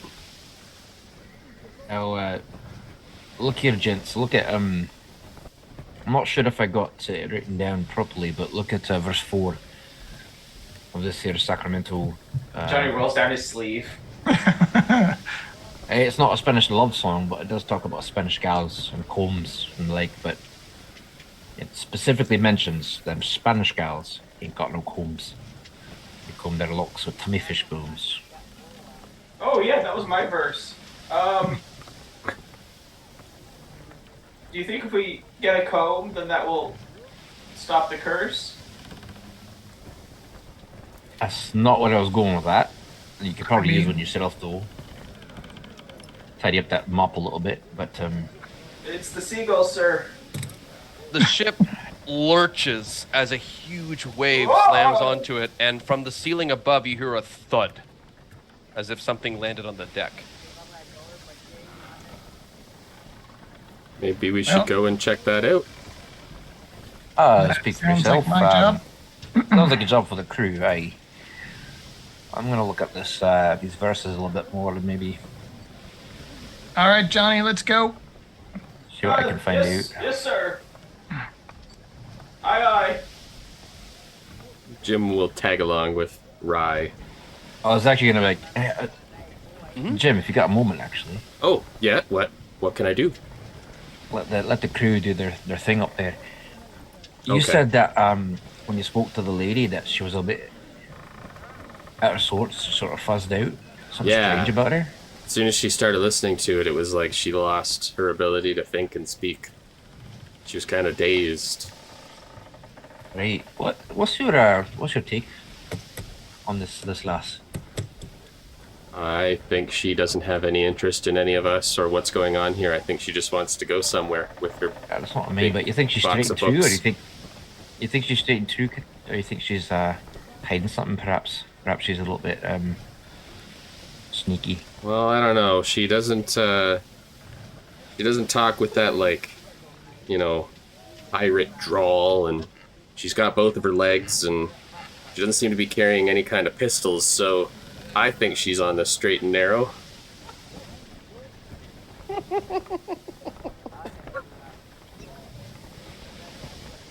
All right. I was curious about that chest of hers, all the books that she says she's gotten in there. It's big. It's really big. It's got no markings on it, And that's weird. right? Usually Not they even, mark their stuff. Not even like the crafter who made it. Usually it's got sort of the mark on where it was made, if nothing else, or How would this you know if belongs it's yours? to, right? But it's got nothing. It's completely void of any kind of markings at all. I don't know. Just then you mentioned her going all fuzzy and about this. Something seems off with her. Maybe just keep an eye. Eh? I could certainly try. Yeah. Right. All right. Mr. Rye and Johnny Lever, as you start to head your way up, you do pass by the Malaysian sailor and young Jack Price, who are currently kind of talking as they're moving some things around down below. Why, yeah. What do you think's in that chest, eh? Lead? Meteorites? The sins of man? I don't know, Ismail. Well, I want to, I like to know what we're carting around. Seems dangerous to just assume somebody says. I suppose, but Mr. Jim said that we have to respect the passengers. Oh, yeah, Mr. Jim, yeah. Yes, Mr. Wright. And they kind of just double time what they're doing.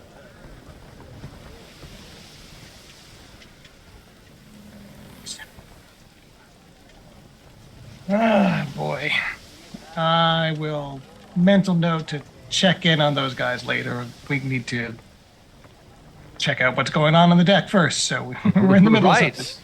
Heading up on deck, it looks like a wave, a colossal wave, has splashed up against the hull of the ship, completely soaking the deck. There's still like sort of maybe a couple centimeters worth of water just kind of sloshing around on the deck, slowly beginning to fall out over the gunnel.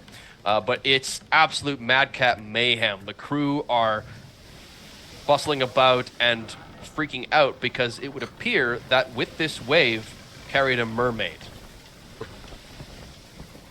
There's a woman with fish tail for legs, razor sharp claws, shark-like teeth, and she's lunging at the crew as sort of they start to they're scattering away from her, and she's just sort of flopping around, not really able to move a whole lot, struggling to get towards the nearest crew and lashing out and hissing at them, and she's screaming at them in some language you don't understand. Is it the same language as the song? It is. Now, I'm sure it's not a manatee, because manatees are often commonly mistaken for mermaids. It's a woman. And I would say the crew seem they're reacting to this almost passively, though. Like, they're kind of like lunge and then sort of like, they kind of seem to be a little lost, and then they realize what's happening, they lunge again, but then they kind of seem a little lost, and they seem not quite in full control of their faculties. That's a big manatee. All right. She whips around towards you, Oh, the claws huge scratching manatee. the air.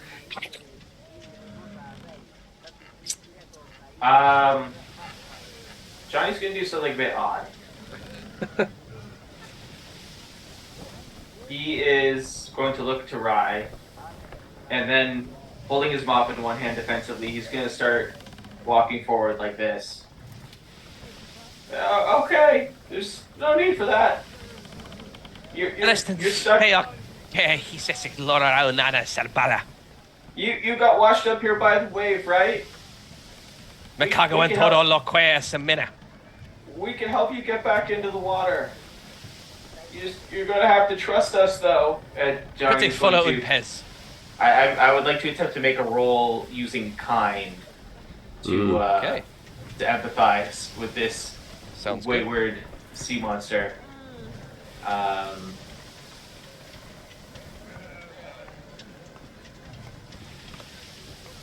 And I am going to auto succeed on this one because I have a ranking kind.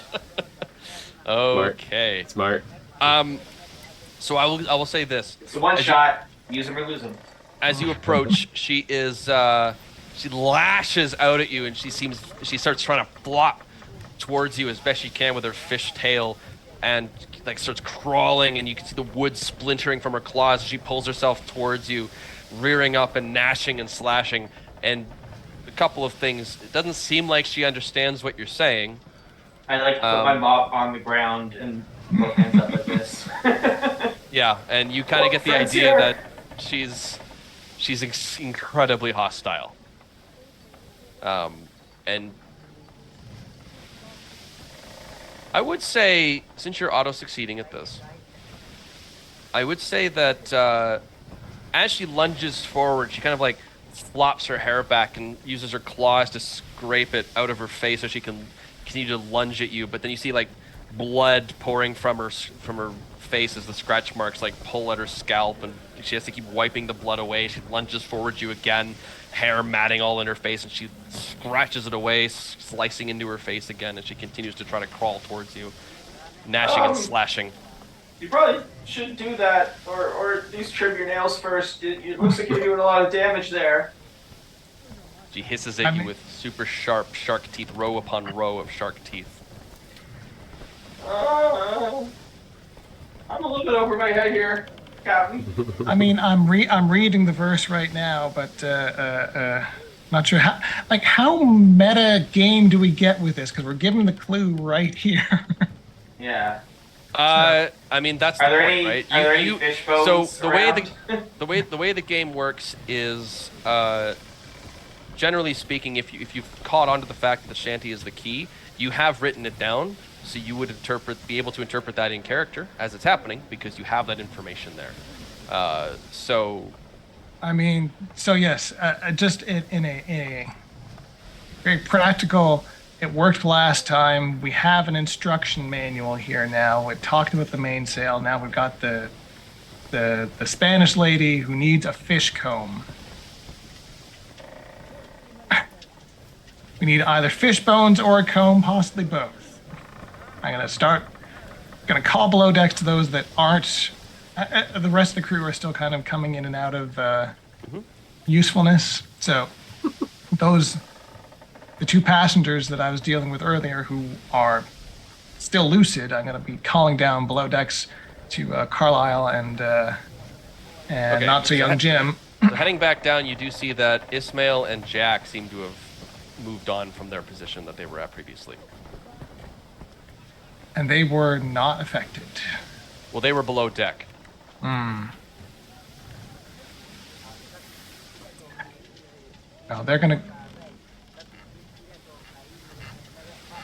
they were going for the chest. I'm going to try and find the other two. Okay. Wow. So heading back to the galley. Yeah. You can find Carlisle and Jim. Ethan Carlisle. Ethan Carlisle Carlisle. is the last name. Just Yes. Well, yes. Mr. Carlisle. Yes. Carlisle. Straight. Yes, I can. Not so young Jim is still young enough that I can address him as Jim, but yeah, you can be a Mr. Carlisle, dude. You're a passenger. You're a paying passenger. Listen, the shanty's happening again on deck. We've got a Spanish lady, and she needs a comb. Really? Well, I say lady. All right. She's half a lady, and all of it's Spanish, I think. So, but yes, fish. Pull out an ivory comb. It's like, And like my hair is coiffed. It is quite like done and like presentable. So I'm like, never leave it there. all right, get that top side.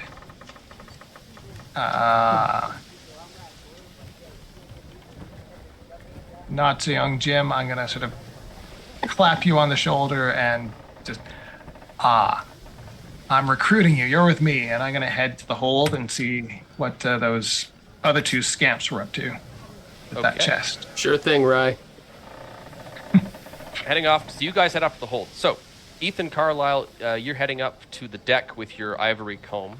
So you Right. emerge out into the wet deck. The water sort of soaking the deck. It's mostly just like wet now. There isn't so much of a puddle as it's mostly filtered off. But you can see this mermaid woman lashing around, blood caked all over her face as she's just swinging and crawling towards every single sailor as they try to get out of her way, as she's just lashing and flopping around the deck. And as you emerge as new fresh meat, she turns to you with hatred in her eyes, and she starts crawling towards you and flopping as best she can. Your hair's right, mister, lass.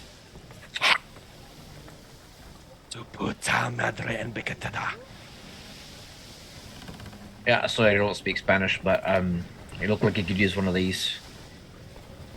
You know, And she you kind put of it looks at it and in you the see hair this, like so. see her eyes kind of go wide, and she stops and sort of puts her hand out. Very tentatively reach out.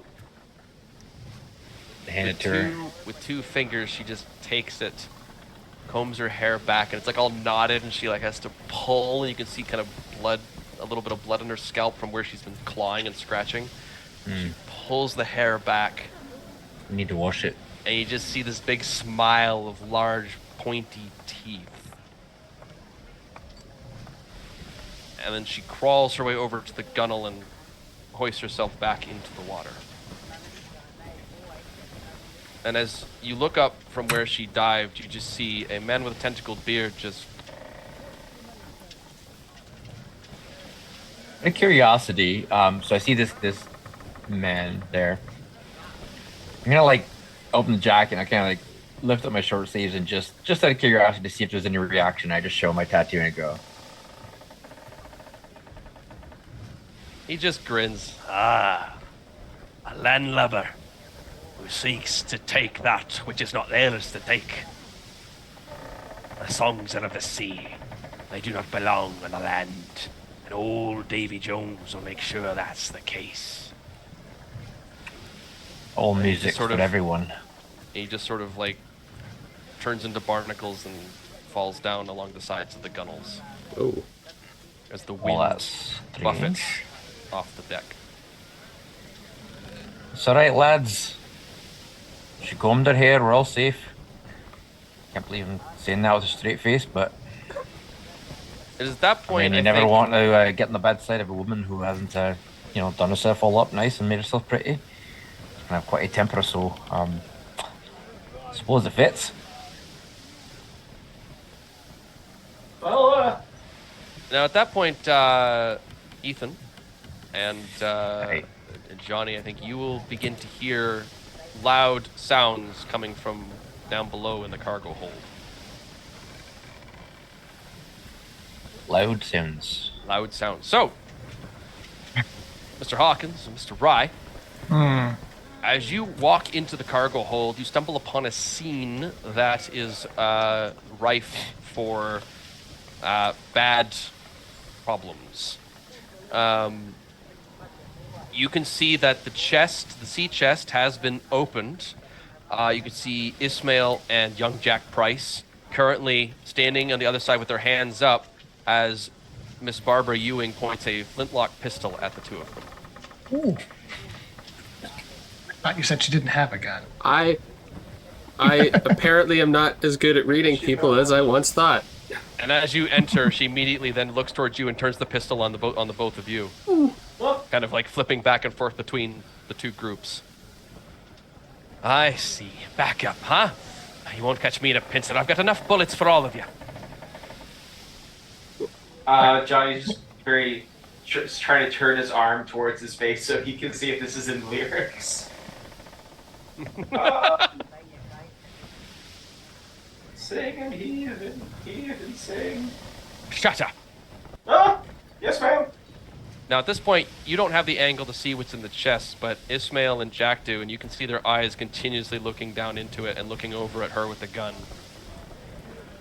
Jack looks terrified, like he's completely zoning out. He's in shock almost as he's shaking. Ismail looks, you can kind of tell he's cooking something up.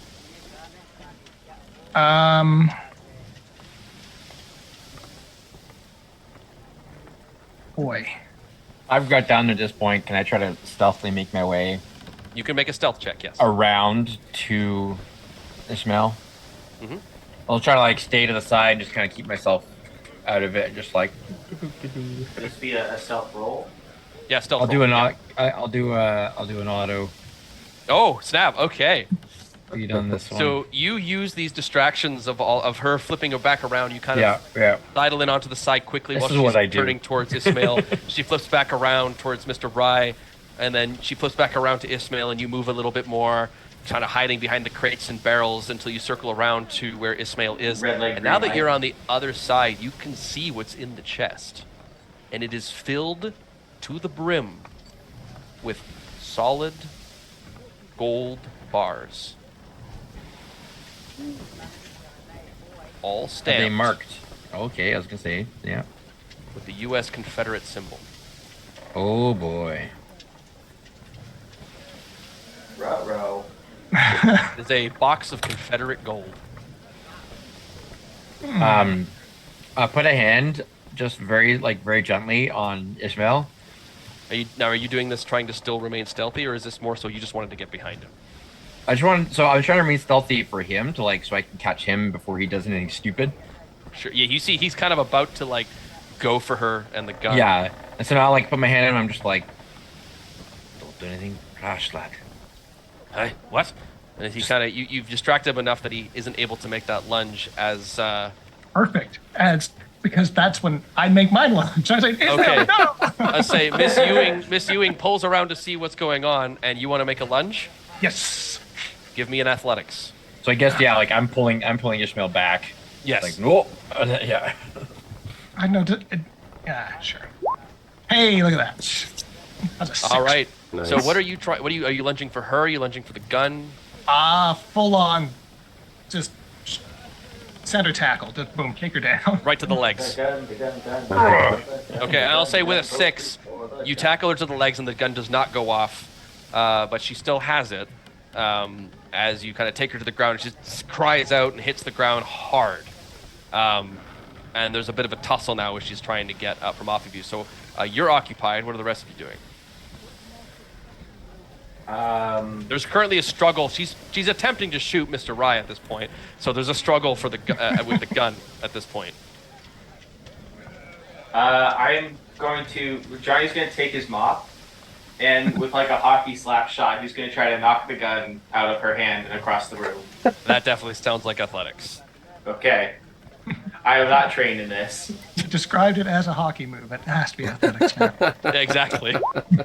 Oh, look at that. Hey, Look at that. well, you guys are on Johnny hockey. fire. Oh my god. I don't think anyone's when we rolled choose below to a actually 4. roll the dice and not just declare that we succeed. So yeah, you come Johnny by hockey. and slap, and the gun flies out of her hands and hits against the wall and does not go off. She is still struggling and attempting to grapple with Mr. Rye, although she is not particularly athletic. I was going to say, a big burly sailor man Yeah, I was versus going to say, she's a scholar mostly. bookish So, scholar. although I will say, she is, now that you've actually got her, she is giving you a fight. She's not strong, but she seems to know. She seems very skilled at escaping grapples, and you have to keep changing your grip and adjusting, and it's just through sheer strength that you're able to keep her pinned. Carolina ninjas hate those. I'll join in. I'll join in from behind. I'll do the sleeper. Put her in a Okay. sleep lock. So she can't. So she starts. You're all going to be. And Hawkins. Yeah, I think Jim has seen the bloodlust of a treasure chest before. So he is going to rush over and he's going to slam the chest shut and Just try as to Ismail was about to grab something, and yeah, you and slam it almost. he's gonna slam it shut and try to relock it, and hopefully the not seeing the golden bars anymore will take a little bit of that bloodlust or the gold lust out of the eyes, and then he's gonna sit on top of it. And is your goal to knock her out, or just pacify her to the point where she stops struggling so much? Oh, I'm knocking her out. Okay, she's out. Yeah. Well, nah, I think she's. I don't see any way she can get out of this at this point. I have So an athletics I think- too. I was gonna say I think she's out. I'm a trained. Yeah. Oh, well, then if you want to roll, you can. If we want to make it interesting, but I have a. I mean, she's being held down by 3 people at this point. Let's make it interesting. Okay, let's do it. Oh, there, it's interesting. Oh, I mean, that it is is going to be interesting. In an attempt, so you get her on the sleeper hold. She And- reverses the hold. Now she's got you in a headlock. She grabs the top of your arms, and in a blink of an eye, in a move that seems almost too fast for you to even perceive what's happening, she flips you over her, slams you into Mr. Rye, and squeezes herself out. and starts going for her pistol. Johnny will. Then also I'll do a dive into double. I'll do a double check to make it succeed. Then, Okay. and I'll just punch her in the face. So you Knock have her to put out. that check on another skill, and then you explain okay. how that skill is going to help you. Well, I have sense trouble. Ah, well that makes sense. Yep. And just makes Easier. trouble. Spidey So So if you I put the sense- tick You know in what sense to do? trouble, Yeah. So I get the idea that like she shouldn't be able to do this. There's something weird going on here. And so before I can get any crazier, I just like boxing style, just like. sure. And she's out cold. She just hits the ground immediately. I was full on waiting for her to just scuttle up the stairs, exorcist style or something. Yeah. Are there like portholes on this floor of the decks, or? I would say so, yeah. It does appear. Just looking. Are you looking out the window? Well, I was gonna say that in sort of a panic, Johnny is just gonna like pick up the gun and like throw it out the porthole. As you do so, you do see that the storm appears to be starting to lessen. It's not quite getting so bad anymore. I don't know what to do. Ismail sort of straightens himself, and Jack Price finally realizes he can put his hands down. Thank you, Mr. Rye. Yeah, we'll have words about this later. You two men up on deck. Aye, sir. And he bolts. Ismail kind of looks one more last time at the chest and begrudgingly follows orders. Yeah. You're not going to tell Jim about this, are you? Mr. Jim. That remains to be seen. The work. Yes, sir. Was there anything in the song about this? No, I'm skipping ahead a little bit to the bit where Jim is a mate from hell. That's the part that I'm concerned about now. Well, the chorus does say that there's plenty of gold, so I've been told, on the banks of the Sacramento. There's a plenty bit of gold here in this chest. Confederate gold, though. It's This true. might be a bit controversial, but I'm pretty sure that those were some bad dudes. It's true. Yeah. Rye kind of looks you up now. You think? There's a reason why she's got that gold hidden in the chest and not flaunting it openly. She's a strong one, wouldn't you say so? I mean, right, it took two of us and that I mean, that was a Soccer full-on one right speed in tackle. That would have split Johnny in two, but well, she flipped me right over her. There's not too many people that can do that. Let alone fancy It was noblewoman pretty like impressive, herself. actually. No offense. None taken. Well, So, now what, gentlemen? We've got a knocked out woman over here. We've got a chest full of gold that everybody on the ship's going to want to take for themselves. Now what? Find her. Well, Jagger. Ryan brings up a good point, because everything else in the song has come true so far, and And our next few course lyrics is here action. about a man named Jim.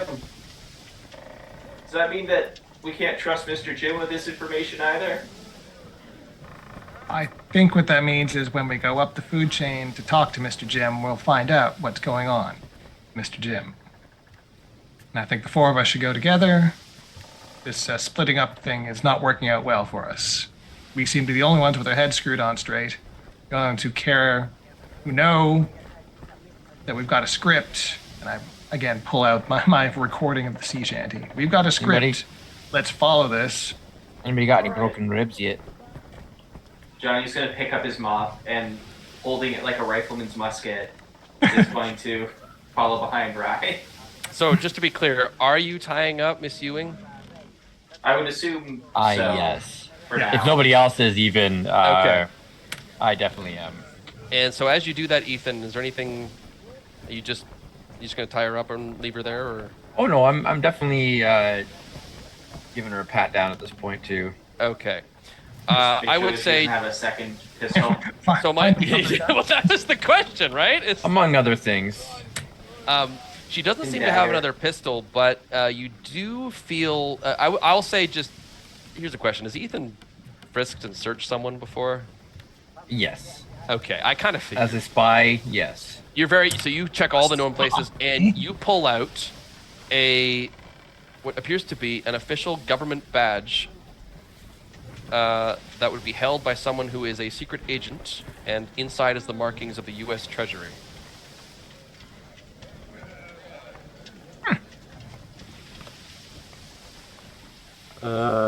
I no longer feel good about what's happened here.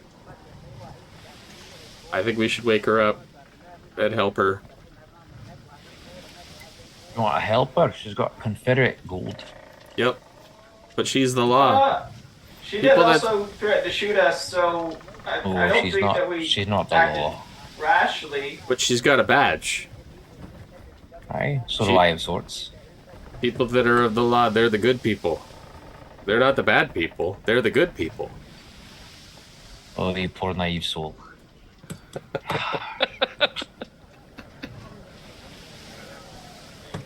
We'll definitely need to question her before we just jump to and say, yes, ma'am, we'll help you, ma'am. Whatever you need, ma'am. She's got Confederate gold. I've got some questions about that. But she works for the Treasury. She should have all kinds of gold. Gives her easy access to this kind of thing to make off with it and make your million. Oh. Well, I hadn't really thought about it that way. I just did a calculation.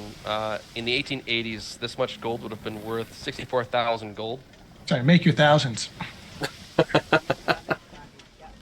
or $64,000 in 1880s money, Which is which is a lot. insane. Billions now, yeah. That's like starting your own island country. All right, well, let's tie her up, and then we can ask some questions, get to the truth of things, and then we'll go from there. See if You she start knows to anything hear- about these shanty things that are going on, because I don't trust her. I told you, not so young Jim, right? There's something fishy about her, didn't I say? Didn't I warn you? You did. And now we see, all right? I mean, in her defense, she was just defending the thing that she brought. Those two guys were trying to break in. She was just standing her ground, as far as I could see. Right. Her books. Well, but you gonna tell a ship full of people that you've got a chest full of gold? No. Nobody's that stupid. Of course, I mean, it was books. I might know a few people who are, but that's besides the point. Let's get along with things, shall we? You do Took 'em three hear tries. some shouts from up above on deck, kind of like, "Oi! Get the crane!" What now? What else are we picking up? Crane. No, First it number means five. that Ishmael has gone and told people what's down here and that they want to load it. The crew is now interested and wants to take this gold up on deck. That's my take. All right, how much time we got, lads? Master Rai, how much time you think we got before that crane is put in place and Well, you saw The how much chest will trouble we pull had it and what? loading it in the first place. That crane's not up to the job. all right? Your crew here, what we do? We will order them to their stations and they will do their damn jobs. That's what we do. And if you get overridden by first mate, the captain, Then we deal with that when it happens. enough. All right. There's a commotion up on deck. Let's go see what they're commoting about. I have tied her up at this point. Okay. So just make sure that's just make yeah. sure. All right. Well, yes, this was a tie and talk. It was Yeah. Well, Yes, yeah, yes, obviously, yes. yeah. So heading up on deck, you can see immediately. You, Mr. Rye, you notice that the ship is actually. So the crew are kind of definitely being a little shifty, kind of moving around. And as you come up on deck, they all kind of look at you and immediately get back to their stations. That's right. Which is then when they see, so you can see the lookout kind of turn back to, "Oi!" and immediately kind of like start pointing out. As you can see up ahead, bloated deep sea fish float dead atop the waves, as if brought up from the depths, and they've kind of expanded out. It's quite grotesque. But there appears to be a mat of old boards and seaweed supporting what almost looks like a giant hunk of white marble the ship is closing in on fast. Who's at the helm? Well, nobody was for a moment. Yeah. Someone get to the helm and pick a direction. Hard to starboard. Let's go. So they immediately get up and rotate the wheel as fast as they can, and the ship begins to idle off to the side.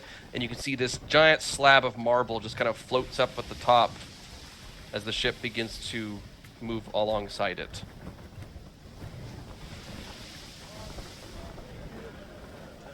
It does look to be white marble, as if something from like an ancient Greek temple, and it does have writing and markings upon it. Boy, our linguists have a field day with this. She is unfortunately unconscious.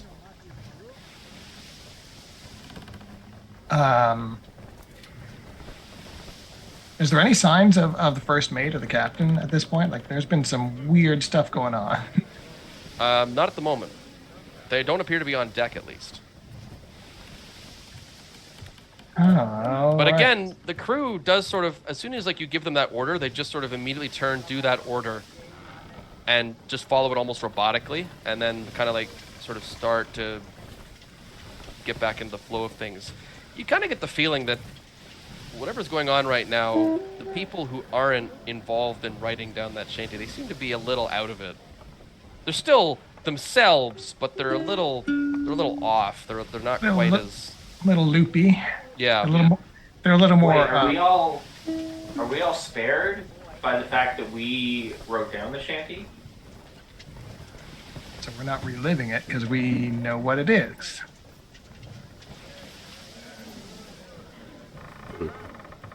That's interesting. But the white marble is currently floating past the ship as you continue to sail. You have slowed down immensely, having to immediately correct course. So it's kind of just bobbing along the atop the water as you. I mean, but you're starting to pick up speed again. Can we, like, is it something small enough to bring aboard, or? If you were to, you could use the capstan crane on the ship to pull it aboard. Does it look heavier than the chest was? No, it's just a giant slab of marble. It's definitely not as. This is the kind of thing you actually would normally use the crane for. All sing right. and heave and sing and make those hand spikes spring. Yeah, you men. But I'm there. I'm watching the last. I will grab definitely Ismail and Jack for sure. Put them to work. Put them to work.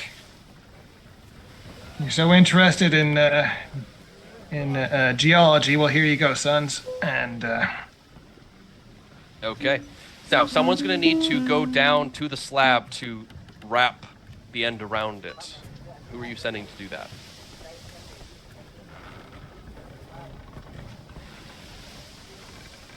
You're going to have to tie it off to the crane. right. One of them can go. I will. You can go out. You can take a boat. That your ship does have like little dinghies and stuff that they can take out to the slab to. Sure. You Yeah. don't have to swim. Yeah. So we'll send one of them or a couple of crewmen down in one of the dinghies to. Okay. Just sending one of your crewmen. Yeah. Okay. So they go down there. They begin to wrap. They kind of throw it around and pull it and loop it around the slab of marble. Oh yeah, that looks like Greek. That's weird. It's all Greek to me. They do wrap it up and they give like a good pull on the line, like, "Oi, all good down here."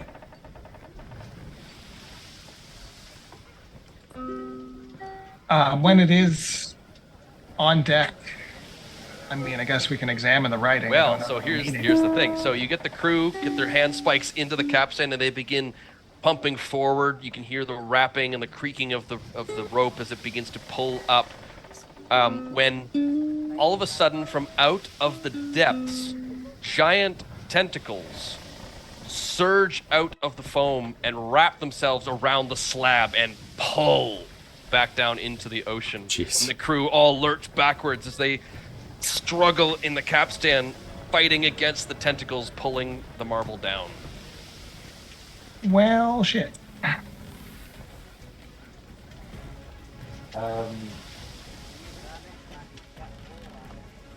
Would Or crew lunge to the capstan and continue to push, but you can tell it's a hard fight, and they're given that they're all it's a struggle. You hear the ropes creak and a line frays slightly. Which do you think would be easier, getting it to let go or cutting the rope? Let's consult the script.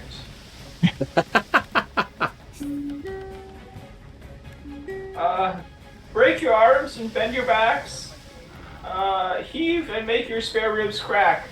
Is that useful at all, sir? Well, that's what they're doing right now. Johnny will, for lack of knowing what else to do, run over and just help try to Very good. tug of war against this giant octopus. Well done. That's going to be an athletics roll. Now, I will bring up a rule here. You can do a group roll. If you do a cooperation roll, the way it works is everyone who's involved rolls the d6, and then the designated sort of provider of the main lead on that action gets to use their skill points to add to the roll. Someone else can also put a tick on athletics to succeed on that roll for someone else. I don't have any. As long as they're actual helping. investment in athletics. I am So. in the hold. Oh yeah. I have one athletics. I will go and lead the men in turning the thing and hopefully getting it happening. I think even Jim will help out. The three of us roll and add rise modifier then. Yep. Okie dokie. So that's two d6s are going to be rolled here. Each? No, 1d6 each. Oh, okay. But you get to add the highest athletics out of the two of you. Or out of all of you. Okay. So 3, a 3. Ooh. And mine. A 7, Ian. Wow. And I'll tell you what, you needed a 7. Hey, there we go. Teamwork makes the dream work. With all three of you throwing your back in and barking the orders, you give everything you have and you pull the capstan. You can feel that strain, and there's almost this churning, this rumble. And I'll say, Ethan, you hear something lurch beneath the bottom of the ship from down in the hold, and water splashes up through the portholes. But eventually, you do break that marble chunk out of the tentacles, and as there's this bellowing roar as the slab rises above the side of the deck, riding atop it, kind of standing holding the line, is a tentacle bearded figure who just sort of looks at you almost impressed at this point. Some of his tentacle beard just kind of curls up and he sort of sniffs, nods a little bit, and just kind of melds into the marble. Octobeard. You guys just saw that, right? Oh, yes. I begin to grow quite the dislike for that man. But there is a thud as the marble slab hits the deck, and the crew just sort of zombie-like go back to their normal tasks. Right. Retrieve the launch, get the men back aboard, get the sail, wind back in the sails, back on course, etc., and take a look at this flotsam that we have recovered. The wind begins to pick up a little bit again, and you can feel the chill, icy coldness to it. And as you examine the marble slab, you can see it is definitely writing in Greek. Do any of you speak Greek? I'm gonna have to go with no. Yeah, I would say that not so young Jim does not speak Greek.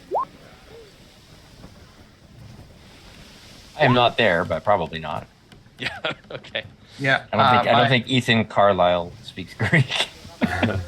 A learned person of the day would know Greek and Latin. But if you're not a learned person of the day, Latin, yes. Ethan would know Latin for other specific reasons, but not Greek. You probably know Latin and Italian, Yes. or at least a little bit of Italian. Yeah. A little bit Maybe of French. some German. A bit of French, yeah. Well, I mean, I guess we go splash some water on our linguist and let's just hope she's not too cross with us. maybe this can be a way to earn some parole. The wind picks up as ice begins to coat the sheets and the sails.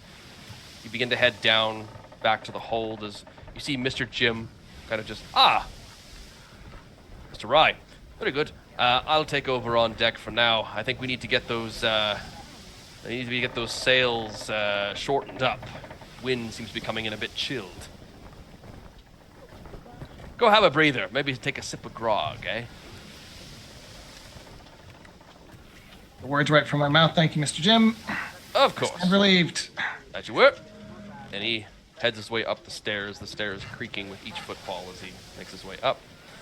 And as you all gather back into the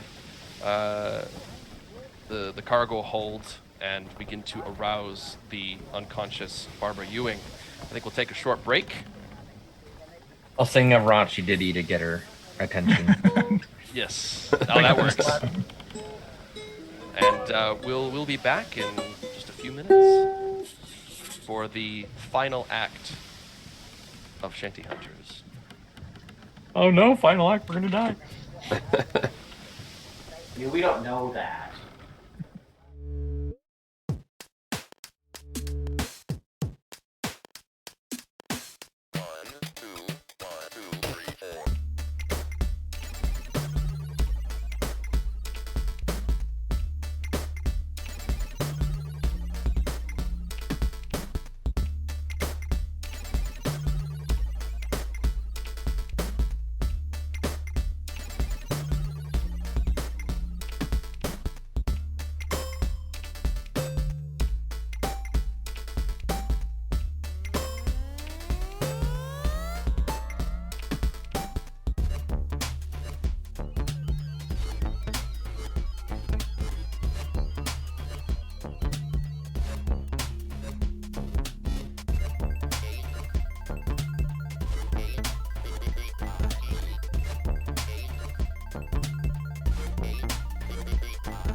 Welcome back. We are returned with Shanty Hunters, and we shall be venturing further forth into the musical mayhem that has been conjured by their very reckless behavior of doing one of the most dangerous things you could possibly do, which is writing down a sea shanty.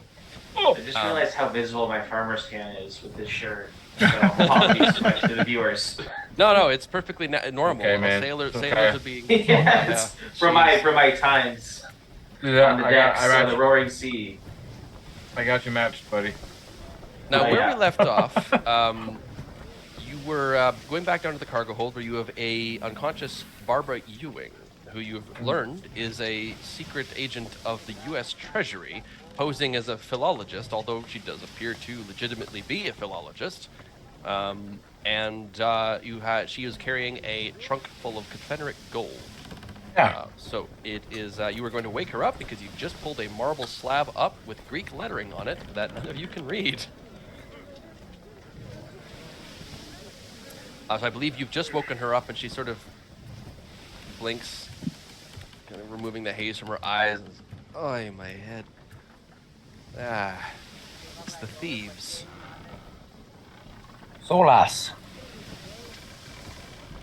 Those books of yours. Indeed.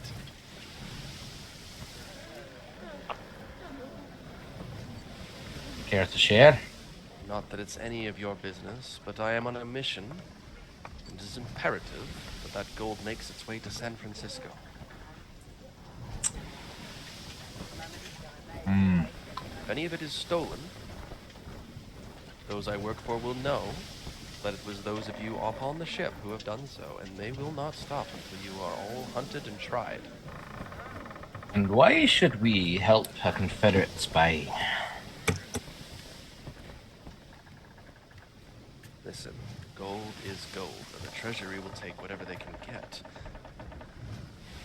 The mint in San Francisco takes the gold, wipes away all of the naughty little sigils that have been placed upon it, and remakes it into proper American tender. See, Wouldn't be good if the people knew that that was the gold. They might have a reaction to it.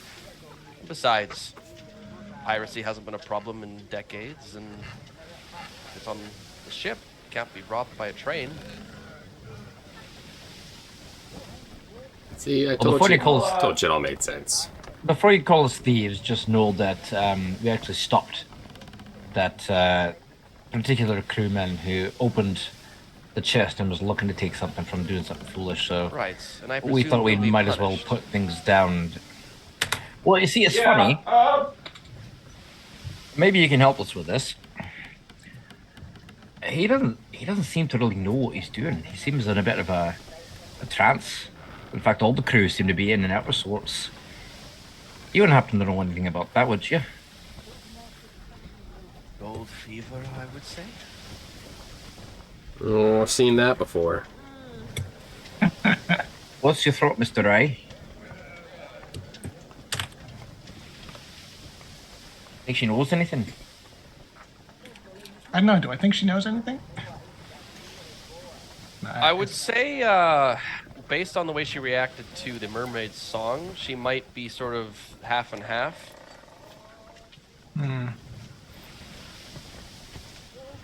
She definitely seems a little more together than the rest of the crew. And she definitely was hiding things. I don't know if you would be able to tell more than that. Inside Yeah. check. Yeah. Inside check. I don't think we have that. I guess we can sense trouble. I mean, it'd be Sense sensible, trouble so, would yeah. be.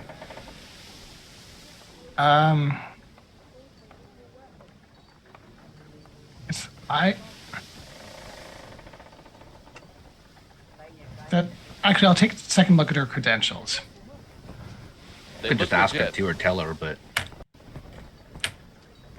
It look, For, like for whatever that's worth to Mr. Rye.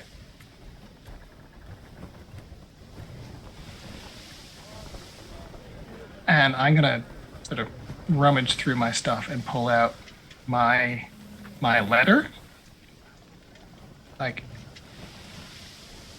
I'm kind of on special orders too, but for something tangential to what you're doing right now. All right then. So, and I will show her, and only her, my letter from the Director of Naval Intelligence with the U.S. presidential seal on it. You can see, Oh, you can different see seal, her, sorry. her face goes very pale white. Mhm. She gazes at this. Ah, my apologies, sir. And she Like, immediately, like all of the sort of the smugness and the confidence just sort of completely drains out of her as she just. Like, Very well. I really am just an ordinary guy. They've recruited me for this sea shanty job. Right. And she kind of winks at you.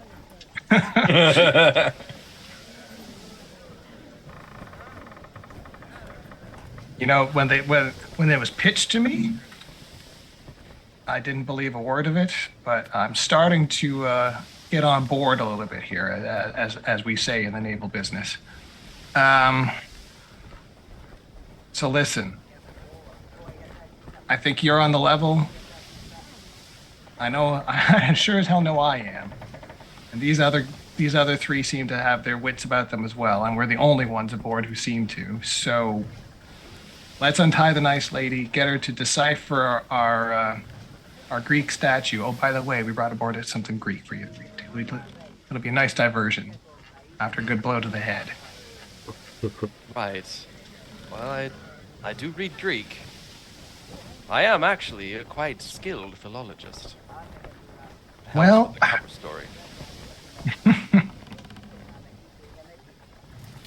All right, well, time to earn that paycheck then, miss.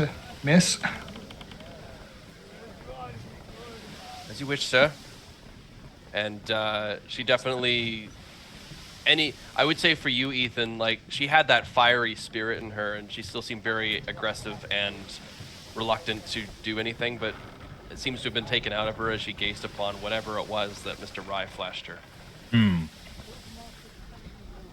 Okay. I think Ethan's smart enough to realize that he probably just pulled rank. Yeah. Didn't mean to, I promise.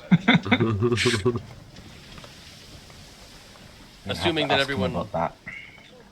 assuming that everyone agrees to release her and take her up on deck. I quickly just kind of like, not like grab, but like on Master Rye, just kind of like on the shoulder and be like, "Hey, I'm a moment, if you don't mind." Yes, of course. What would you like, Mr. Carlyle? Well, I don't need to know what's in that letter, but I heard you say something about them putting on you on the shanty business, and she seemed to defer to you all of a sudden. So,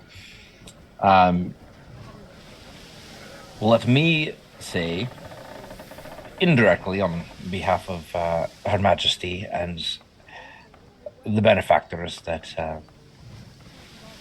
we're connected through, it seems that we're on a similar mission at the moment. As I too am here specifically for the shanties, so Not Right. the damnedest thing. Like, put our heads together, keep them together, and perhaps we'll get out of this thing alive, eh? and you can see that Rye almost looks relieved. It's like, can you believe, like, the president of the United States wants these stupid songs? I do not understand. But they are paying me a lot of money to do it, so I can will retire after see this. the man I work for, Mr. Fisher. Well, he works for a conservatory. Well, he's trying to put a conservatory together, but it's being funded by the Queen, you see. So she's the hell's bent on putting these shanties together and collecting them too. So, powers that be want these words, these powerful songs. It would seem. Whatever, we just do the work. Apparently Those above so. us, right? Right, well, I got your back. What's about us to get out of this, eh? Yeah, let's get to San Francisco first. Right. Taking her up on deck, you can see Mr. Jim is continuing to get the crew to shorten the sails. You can see the sails are coated in ice. They're basically solid, and they have to break and chip off the ice. And you see Mr. Jim looking at them like, "Hey, work harder, men!"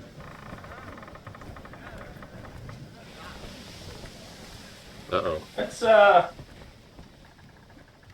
bit different from how he was acting before, would you say? But the stone marble slab is still there where it was left. Beautiful. All right, let's get her to work on the slab and then go deal with our mate from hell, apparently. Yeah. She peers over. It's a sentence fragment. Seems to be mostly helper words and a suffix. The only meaningful thing written here is skioot. Sorry, who? Cute. Skioot. It's a hammer with a golden head. Jim's got his notebook open. Yeah, that one's in there too. That one's in there too. Aye. Some first eight. Yep. Also, Okay. apparently, Crack it on a big skioot. Old bully Jim. Yep, Jim's gonna turn into a It's bully. Bloody big brute. You hear a loud slam. It just seems Jim has just punched over one of the gunnels in anger as he, red-faced, glares up at young Jack, who is currently fumbling with a line. "You fix that line now or I'll have you over the edge." Okay, Johnny, get that mop, get below decks, strap a gold brick to the end of that mop. That is our skioot. Okay. Go. Yeah, he's. Three of us, we need to tie up our mate from hell until Johnny can get back with our skioot, all right?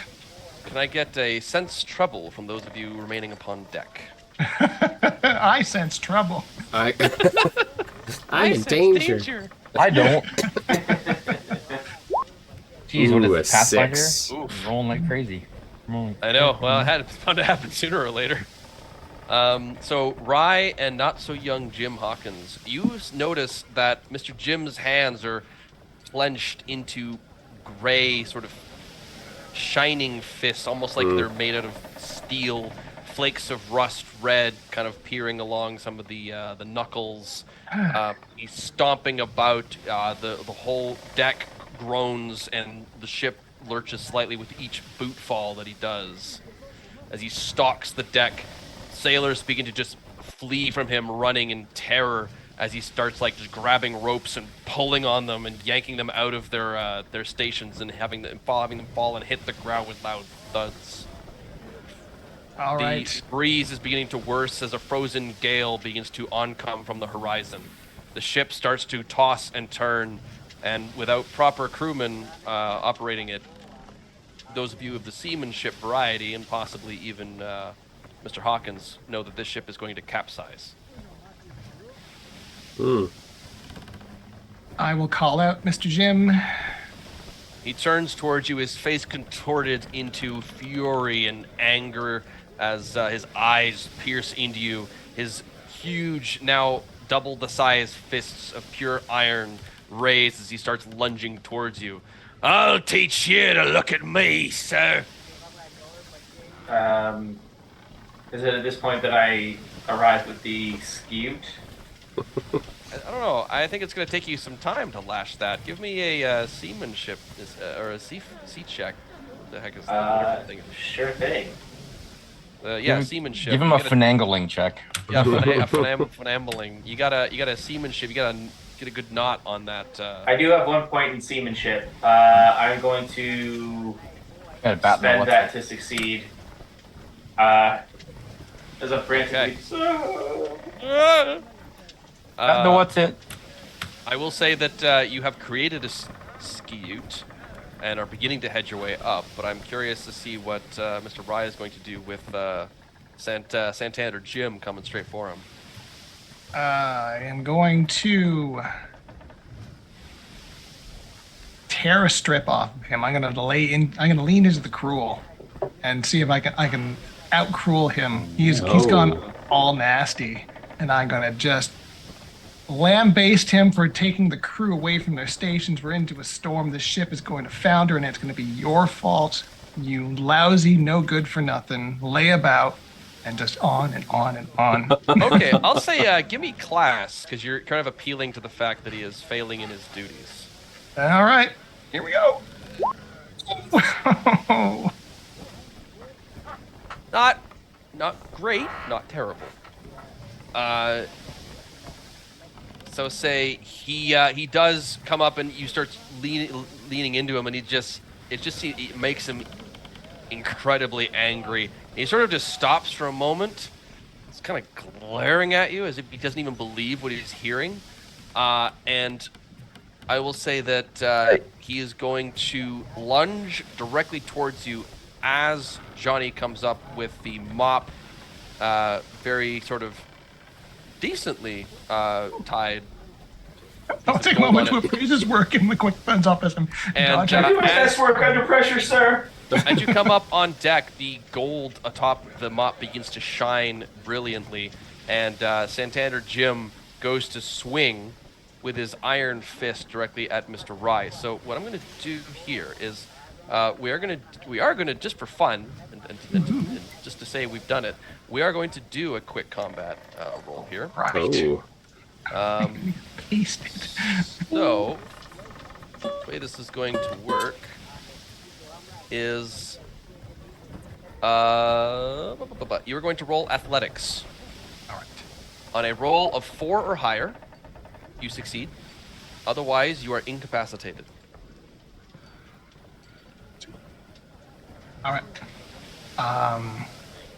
Let's do this. Hey, that's a 5. Nice. All right. I would say that actually makes sense because I was going to think Santander Jim's actually particularly nasty, and I think a 4 even then would have not quite called it, but I think a 5 is, especially since he's distracted by the shining of the gold. I think that is going to be enough. And as he goes to swing, he does kind of flinch at the shining light, and you're able to sidestep as he slams his fist directly into the floor, and the deck erupts into wooden splinters. And you can't help but imagine what would have happened if that was your skull. Yeah. No, I pause for a moment and then dodge out of the way again. Thankfully, he is not used to having fists and feet of iron and is moving a little awkwardly. Can I jump in to just to help with the fight to kind of throw him off? Absolutely, you can. All right, so I'm gonna like take the coat off, and I've got the white shirt on underneath, and I'm gonna do a Henry Cavill, and I'm gonna load my sleeves, my fist, showing a little bit of my athleticism, and then I'm gonna come up and like, all right, you brute, let's see what you got.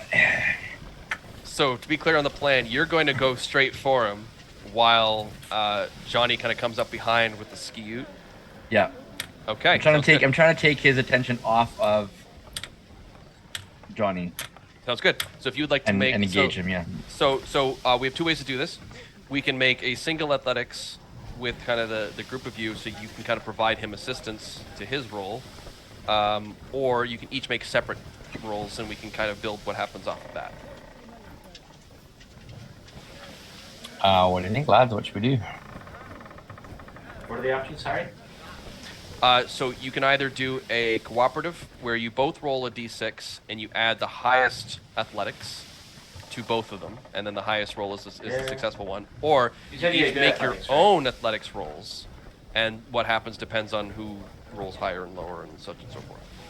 It's feeling like it's more of a group effort at this point. Yeah, I would think say so. You Yeah. said you had good athletics, right? Right, Ethan? Yeah, I got 2. Okay, so we'll both He roll lifts. and add your modifier to the highest one. All right, here we go. All right, so the highest roll was a 5. So you get to add Nice. 2 to the 5, giving you a 7. That's right, a 7. So the overall roll is the 7. So thanks to Ethan kind of reloading I'm just like his giving him hands, kidney shots and everything, just like, yeah, just buddy, come on now. you get into a full-on brawl, and I'll Hey, say you just for rough one. cinematic purposes, you do get a nice kind of, he clocks you in the shoulder, and Oh, yeah. you like pull back, like it hurts. It's like someone just slammed an iron crowbar into you. So like the sleeve rips and shows my tattoo. Yeah, exactly. Just So he's kind of he's got pulls a off. he's got a big tattoo of a circle with the Roman numeral 5, so a V, the circle, and a V in it. I get it. Evan appreciates it. Band humor. Any music theory nerd will Yeah. hopefully it's great. understand. And with that, Johnny, you come up behind with your gold ingot strapped to the mop. And what exactly do you do? I guess I whack him in the back of the head with it. Yeah, I'm Wham! looking And, for that Looney Tunes frying pan kind of moment going on. Only a mop. I think like the handle of the mop snaps and it's like kind of hanging on by a thread. Yeah. Just crack! And the glowing gold slams into his head. He just hits the ground out cold. Oh, I'm sorry, Mr. Jim, sir. We'll write you up for And- insubordination later, but good job, mister. And with that, Nice hit, Johnny. gazing at you is once again the man with the tentacled beard. He's kind of stroking the tentacles. Aye, you won this round, dear landlubbers. But the shanties of the sea do not belong with those who do not appreciate their worth. They belong to the sea and the sea alone. Your landlubbers will have no more forbidders. Until next time. King Neptune sends his regards. And he just sort of evaporates into water, or I guess condensates into water and slides down off the edge of the deck. Really like to punch that guy in the face. What are you supposed to meant by that bit about Neptune? At this point, I think he means the actual King Neptune. This has been a hell of a day. And with that, you see the crew kind of just sort of like shake their heads like, what? And then realize they're in the middle of a frozen gale and the ship is nearly capsized. Whoa! And they jump into action immediately, pulling lines, climbing sheets, chiseling out the canvas. And all of them just kind of looking down at unconscious Mr. Jim and looking over at Johnny and back to Mr. Jim. I and back to hold Johnny. the broken broom behind my back. Your broken broom. And look over at Mr. Rye. Orders, sir. All right, you two up top, you here, and I'm to the helm. Batten down Very the good, what's sir. it? Strap the thing. Yes. Hoist up the thing, batten down the what's it. And at this, you're able to get the crew in shape. They pull the lines, get the yards, reef the sails, shorten everything up. They make their way, Thingamajiggies. thingamajiggers, they make their way around Cape Horn. And after 4+ grueling hours, well into the night, and as the sun beginning to crest on the horizon of a very exhausting all-hands-on-deck situation, you finally make it around Cape Horn. And now, at this point, you just have to go up the other side, and it should be smooth sailing. Literally. From here on out. Mr. Jim eventually comes to, rubbing his head. Oi. What the hell's in that grog? We should give that to the birthday party. How's that coming along, by the way, Mr. Rye? Right on it, Mr. Jim, don't you worry. Ah, very good. Got to make sure Jack has a special day. Oh, and see to it we invite our passenger guests. There's no reason they shouldn't partake in the festivity. Wow, I have a headache. I've got like And a big old with goose that- egg lump on the back of his head. Yeah. Back, sir.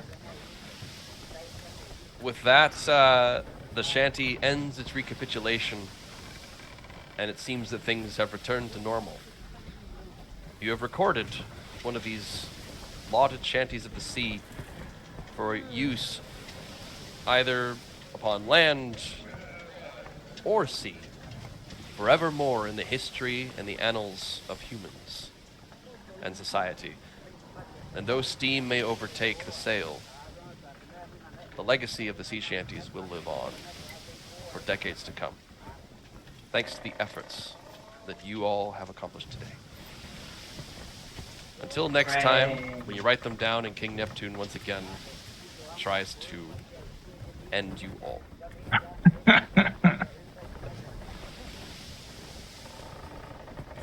And that is Shanty Hunters. Yay! That was a lot of fun. Hey, Devin, just to book out the stream, do you want to just reiterate the author and publisher of that? Yes. RPG? So this was Shanty Hunters, something I've been very excited to try out. It was a little nerve-wracking. This is a very different type of game than I normally run, so I wasn't quite sure how this was going to go. But it was written by Tristan Zimmerman. I got to meet him last year at Gen Con when I picked the book up. A very delightful chap. He was in the Navy. We talked about sea shanties for about an hour. And Only an hour? Only an hour. Well, we had to go. They were kicking us out of the hall. But it was a delightful time. He's a delightful individual. He is working on a new sort of spiritual successor called, I don't remember exactly what it is, but it's Folk Song or Folk Hunters or something like that. And it's basically the same premise, but about folk songs as opposed to sea shanties. So you can look for that. That's coming out later on. This is not sponsored. I am in no way affiliated with him. I just really like his work. And I thoroughly enjoyed reading Shanty Hunters and running it for you all today. If you are interested, if this stream did pique your interest, I just checked, and you absolutely can obtain an electronic copy of the rules via DriveThruRPG. Yes, you can also get a physical copy that way as well. I have a question for you, Devin, just about Yes. how the game played out. You asked us very specifically off the bat, did any of us record it? Would the story have been wildly different if none of us had? If you don't record it, then you become like the crew, where you're very sort of bumbling and passive and a little foggy. And Okay. that can be fun. I mean, it would have been hilarious if Johnny was like that. Nobody would have been able to tell the difference. But that is something that does happen with the game. Yeah. Okay. Although, at the same time, even if you don't write it down, you might still record it by like memorizing certain chorus lines or phrases in your mind, with the intent, of course, to then take it elsewhere. And so the whole idea is that there are now Davy Jones and King Neptune are one of the villains that you can use in this book. There are others, but the point is that they want shanties to remain with the sea. They don't want them to be used on land. They feel that is a bastardization of the culture. So they are trying to preserve it by sort of sending these supernatural effects to those who would dare to record them for those intents. So it's actually quite difficult to get away with 100% not recording anything. You basically, because you are playing as a shanty hunter, someone who is interested in doing this thing. So unless we're not around, or we're completely oblivious, or put your fingers in your ears, like if you went out of your way to not record it in any way, then yeah, you would become part of like the crew, where you're just sort of zombie-like and kind of just sort of not quite all there. Interesting. But by the same token, if none of us had recorded it, then we wouldn't have triggered the ire of the. It would have been a normal. Yeah, track. A very boring game. But since we are all out here to get them, then that's yes. We're here to cause trouble. We're stirring the pot intentionally. And exactly. I think the book does have a section where it references if none of them record it, then you need to say, well, they need to ask them if that's really what they want from the game. Yeah, I think I'm setting up that we would actually be motivated to do this. I mean, that's like playing a game of D&D and like describing this awesome entrance to a dungeon, and then them all saying like, actually, you know what? We're just gonna go like have a picnic in the forest for. Let's go home. Yeah, it's like okay, I guess. And is each session meant to be based around a single shanty? Generally. Okay. When you were describing the game to us, I was like, man, there's gonna be songs happening all night, and then we did the one, And then I was realizing as time went on, I'm like, oh, this is the whole thing. Okay, It all right. depends. I mean, you can certainly have more shanties in a single game. The writer does specify that for people who've played the game before, he can usually run a session about an hour and a half. In which case, you could do multiple shanties per session. But he says usually for a first time game, it's more of a 3-hour endeavor. At which point he recommends only doing one, just so everybody kind of gets the hang of how the game works. Okay. But I certainly, like that. I like the episodic kind of structure of that. Yeah, that's neat. Yeah, well, so the game doesn't have experience. It really just runs off of how many shanties you've collected, and every 6 shanties you collect, you gain a skill point to put somewhere. So if you do a rapid fire where you're doing more than one shanty per session, you can actually get pretty skilled very quickly. That's cool. I like that.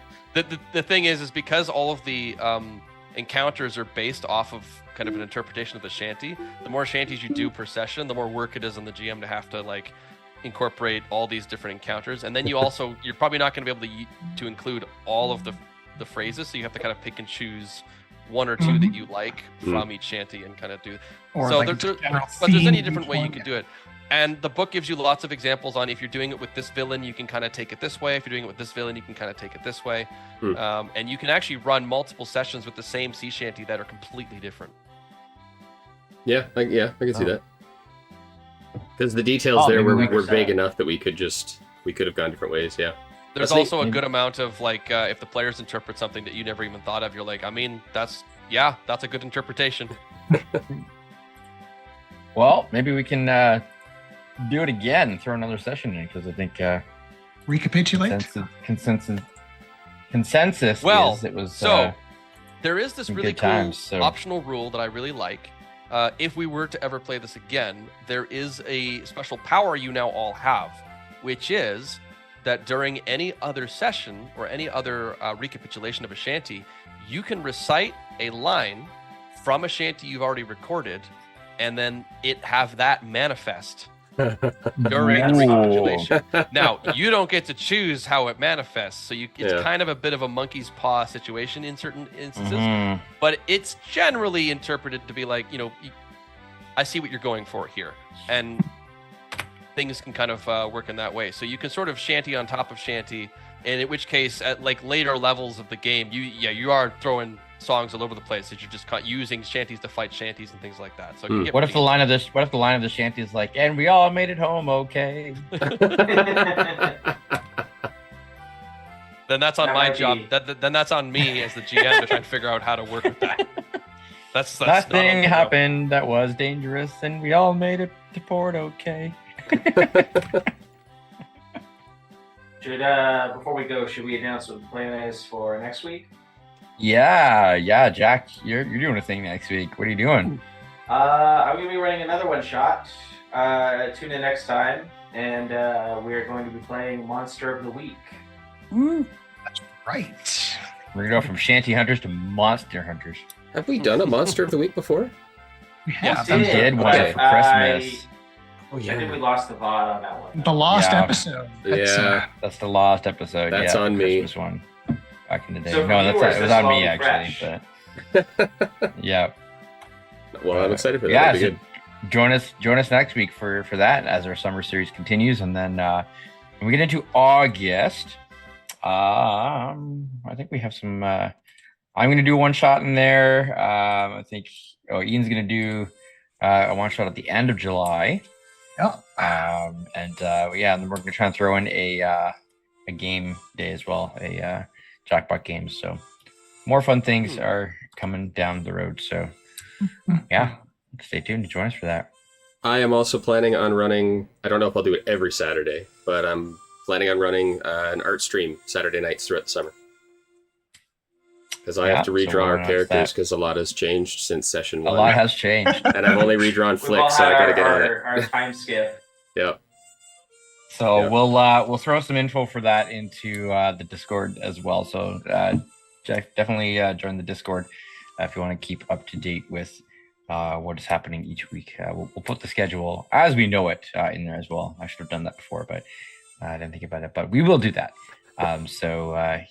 We'll see you for all the different things that we're running. So, Devin, this was awesome. Thanks, man. Thank you. A lot of fun. All right. Happy gaming, everyone. We'll see you soon. Bye.